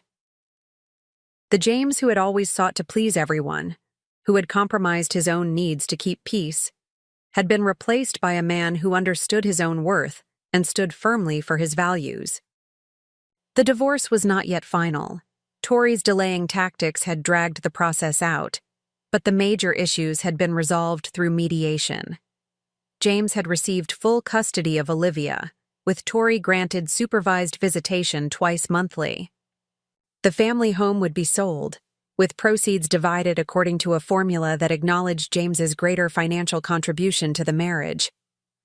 Most importantly, strong provisions were in place to ensure Tori could never access any inheritance James or Olivia might eventually receive from my estate. On this crisp October morning, I sat on the patio with my second cup of coffee, watching golden leaves drift onto the lawn. The tranquility of the moment felt earned after months of legal battles and emotional upheaval. "Morning, Gran." Olivia appeared beside me, wrapped in a thick sweater despite the mild temperature. At 17, she seemed older than her years, her experiences having accelerated her emotional maturity in ways both impressive and somewhat sad. "You're up early for a Saturday," I observed as she settled into the chair beside mine. "Couldn't sleep," she admitted, pulling her knees to her chest. "Thinking about Mom's visitation today." The supervised visits remained a source of stress for Olivia, though she never suggested canceling them. Despite everything, she maintained a complicated love for her mother, tempered by new awareness of Tori's unhealthy patterns. "How are you feeling about it?" I asked gently. She shrugged one shoulder, a gesture that had become her trademark response to difficult emotions.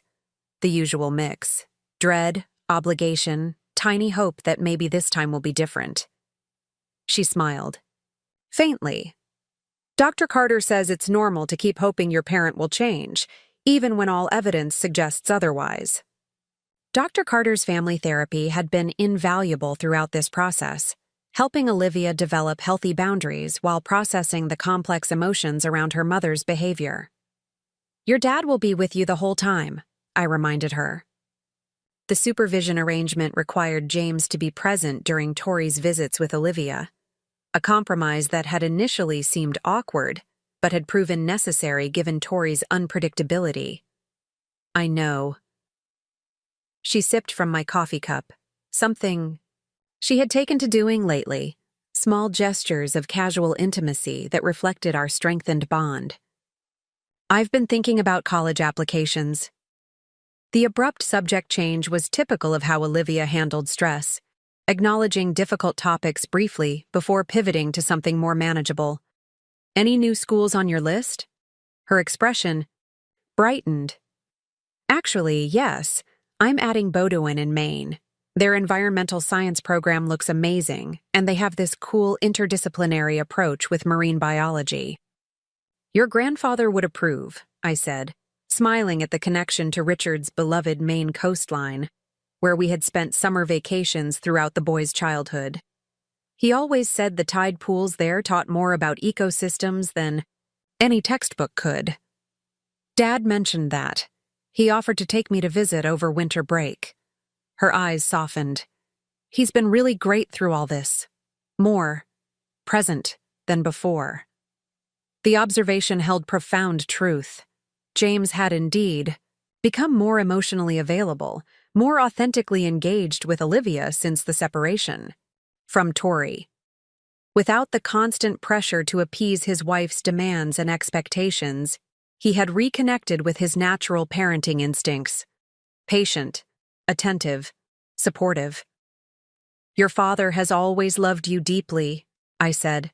Sometimes people need to remove obstacles before they can express that love fully. Olivia nodded thoughtfully.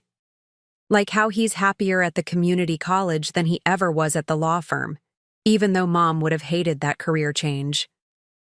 James had made the transition to teaching 3 months ago, once the main financial aspects of the divorce were settled. The significant pay cut had been offset by equally significant gains in job satisfaction and work-life balance. His courses on business ethics and sustainable enterprise practices had quickly become student favorites. Speaking of your dad, I said, hearing movement inside the house, I think he's up. James appeared moments later, looking relaxed in casual weekend clothes, another change from the formal corporate attire Tori had insisted upon even on his days off. Good morning, early birds. He kissed the top of Olivia's head, then squeezed my shoulder affectionately. Coffee still hot? Should be, I confirmed. There's plenty in the pot. As he went to pour himself a cup, Olivia called after him. Dad, did you talk to Uncle Michael about Thanksgiving yet? Last night, James D. Sitz confirmed, returning with his coffee. He's definitely coming, and bringing his new girlfriend too. This news raised my eyebrows. Girlfriend? He didn't mention anyone when we spoke on Sunday. James grinned. Apparently, it's recently official. Her name is Layla. She's an environmental lawyer, and according to Michael, terrifyingly brilliant. About time, Olivia declared with teenage certainty. Uncle Michael has been single forever. 4 years isn't forever, I corrected, amused by her perspective. But I'm looking forward to meeting Layla. The prospect of Michael bringing someone special to our Thanksgiving gathering felt symbolic somehow, life continuing to unfold in new directions despite the upheaval of the past year. Our family was reconfiguring, healing, growing in unexpected ways. James settled into the third patio chair, stretching his legs comfortably. Any big plans today before the visitation, Liv? Emma's picking me up for coffee and college essay. Brainstorming, she replied. Then I'll be back by noon. Emma Kim had remained Olivia's steadfast friend throughout the entire ordeal, providing normalcy and support when many other relationships had become complicated by the public nature of our family crisis. Don't forget we're meeting the supervisor at the community center at 2, James reminded her gently. Olivia nodded, her momentary lightness fading slightly at the reminder of the afternoon's obligation. I know, I'll be ready. After she left, to prepare for her morning with Emma, James turned to me with a more serious expression. "There's something I wanted to discuss with you, Mom, about the house." "Our living arrangement?" I asked, immediately concerned. Though James and Olivia had been staying with me for 6 months now, I had never considered their presence temporary or unwelcome. "No, nothing like that," he assured me quickly. "Unless you're eager to have your space back to yourself?" I shook my head firmly. "This arrangement works perfectly for me. I love having you both here." It was true. After 2 years of rattling around the house alone following Richard's death, the company of my son and granddaughter had brought welcome life and energy back to these rooms. Their presence didn't feel like an imposition, but rather a return to the home's true purpose: sheltering family, hosting conversations, witnessing growth and change. "Good, because we're in no rush to leave," James said, looking relieved. "But I've been thinking about your estate plans, specifically the provision about turning this house into transitional housing before eventually offering Olivia the option to purchase it. Has something changed your mind about that arrangement?" I asked, curious rather than defensive. "Not changed my mind," he clarified, "but I've had some ideas about how to enhance it. You know, I've been volunteering with the women's shelter downtown as part of my service learning course." I nodded, proud of how he had integrated community service into his new teaching role. "Well, they're desperately short on transitional housing options for women and children leaving abusive situations. Their current facilities are overcrowded, and funding for new housing is limited." His expression grew animated, revealing the passion he had discovered for this cause. "I started thinking about how your vision for this house could be expanded to specifically address that need." "Go on," I encouraged, intrigued by the direction of his thoughts. "What if, instead of waiting until after your lifetime, we established a foundation now? We could develop a detailed plan for converting this property into a transitional housing program specifically for domestic violence survivors. You could see your vision implemented, make adjustments based on real needs identified by the shelter, staff, even participate in creating the program." The idea resonated immediately, expanding and enhancing the concept I had originally envisioned. That would give the project much more specificity and impact, I agreed. "But what about your and Olivia's living situation?"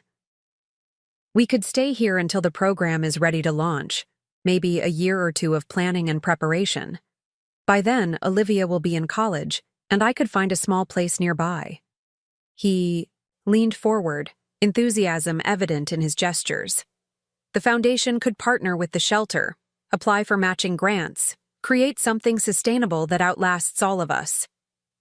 I found myself equally excited by the possibilities. Richard would have loved this evolution of the idea. He always said wealth only matters when it creates positive impact. "Exactly," James smiled broadly. "And the irony isn't lost on me that this house, which Tori coveted so desperately as a status symbol and financial asset, could instead become a haven for women escaping situations similar to what she created." The poetic justice of this transformation struck me as both appropriate and healing. "Have you mentioned this to Olivia? Her future option to purchase the property would be affected." "We've discussed it in general terms. She actually suggested the domestic violence focus, given our family's experience."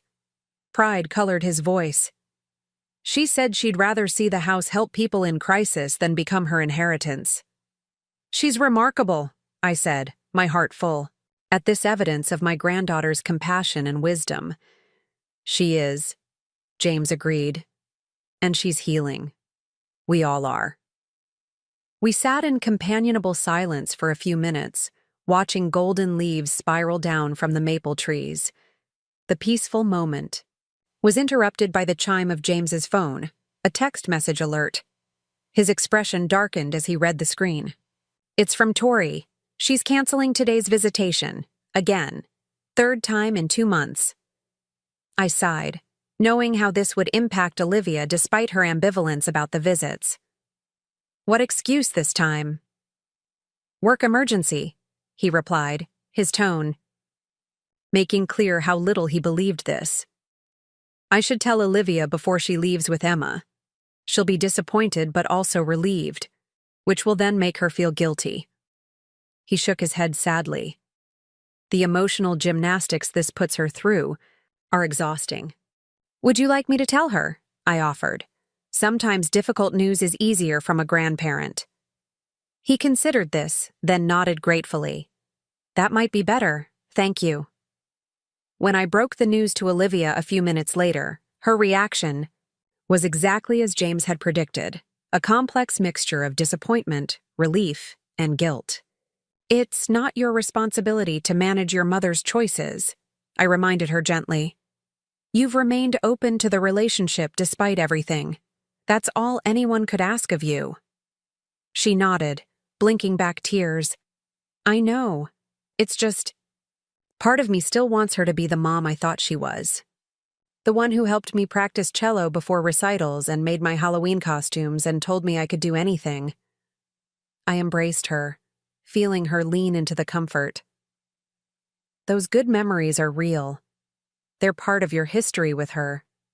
You don't have to discard them to protect yourself from the harmful patterns. Dr. Carter says the same thing, she admitted, pulling back with a watery smile. That people are complex, and I'm allowed to hold space for both the good and bad experiences with Mom. Dr. Carter is very wise, I said, smoothing a strand of hair from her face, a grandmother's gesture as old as time. After Olivia left, with Emma, their plans now extended to include lunch since the afternoon had been unexpectedly cleared, I found James in Richard's study.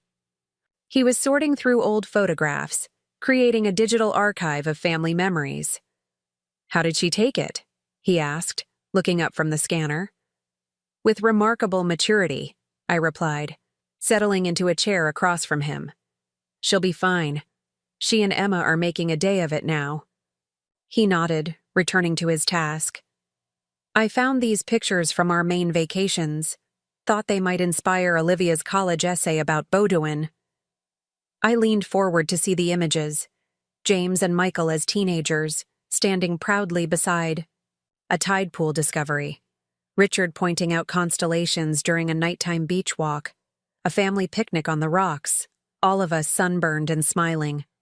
Those were wonderful summers, I said, nostalgia warming my voice. They were.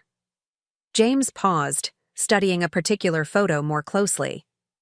You know, I've been thinking about taking a sabbatical next summer, showing Olivia some of those places before she heads to college. She'd love that, I agreed. The cottage is still there, you know. I've kept the maintenance up, though I haven't visited since Richard passed. His expression brightened. Really? I thought you might have sold it after Dad died. I considered it, I admitted. But some places hold too many important memories to let go. I've been waiting for the right time to share it with the next generation. Maybe we could all go, James suggested. You, me, Olivia, Michael, and Layla too, if that's still happening by then. Recreate those family vacations for Olivia before she starts her next chapter. The prospect filled me with unexpected joy, not just the idea of returning to a beloved place, but of doing so with our reconfigured family, bringing our healing journey full circle. I'd like that very much, I said. James set down the photographs, his expression growing reflective. Sometimes I look back at everything that's happened since your hip surgery and estate plan changes, and I'm amazed at how completely our lives have transformed. If you had told me a year ago that I'd be divorced, teaching instead of practicing law, living with you, and helping plan a domestic violence housing program, I would have thought it was impossible. Life rarely follows the paths we expect, I agreed. But sometimes the unexpected turns lead exactly where we needed to go. I keep thinking about what Dad used to say, James continued. Money makes a wonderful servant, but a terrible master. Tori never understood that. For her, wealth was always the master she served. the goal that justified any means. He shook his head. I feel sorry for her in a way. She'll never know the satisfaction of using resources for genuine positive impact rather than status or power. His compassionate perspective impressed me. Despite everything Tori had done, the manipulation, the violence, the ongoing attempts to damage his reputation, James had moved beyond bitterness to a place of understanding, if not forgiveness. Your father would be proud of the man you've become, I said simply. I certainly am. He smiled, a genuine expression that reached his eyes in a way I hadn't consistently seen since before his marriage. That means everything, Mom. Later that evening, as the three of us gathered in the kitchen preparing dinner together, James chopping vegetables, Olivia mixing a marinade, me supervising the entire operation, I was struck by the comfortable rhythm we had established. This wasn't the family configuration I had envisioned in earlier years, yet it felt right, authentic in a way that our previous holiday gatherings with Tori's carefully controlled presentations never had been. My hip had healed completely. James's facial injuries had faded without a trace. Olivia's emotional wounds were healing more slowly but with steady progress. And our family bonds had not only survived Tori's attempts to fracture them, but had emerged stronger, more honest, more deeply rooted in shared values. The estate plan that had catalyzed this transformation would continue to evolve, reflecting our family's journey and the lessons we had learned. But its fundamental purpose remained unchanged, to ensure that material resources served meaningful goals, that wealth became a tool for positive impact rather than a source of conflict or control. As we sat down to dinner, the conversation, flowing easily between college applications, James's teaching experiences, and plans for Michael's upcoming visit, I felt a profound sense of gratitude. Not for the physical assets that had become the focus of Tori's obsession, but for the intangible inheritance that truly mattered, the values, the relationships, the capacity for growth and resilience that would outlast any material possessions. This, I realized, was the legacy Richard and I had always intended to leave. Not just what we owned, but who we were and what we stood for. And despite the painful journey of the past year, that legacy had never been more secure. Up next, you've got 2 more standout stories right on your screen. If this one hit the mark, you won't want to pass these up. Just click and check them out.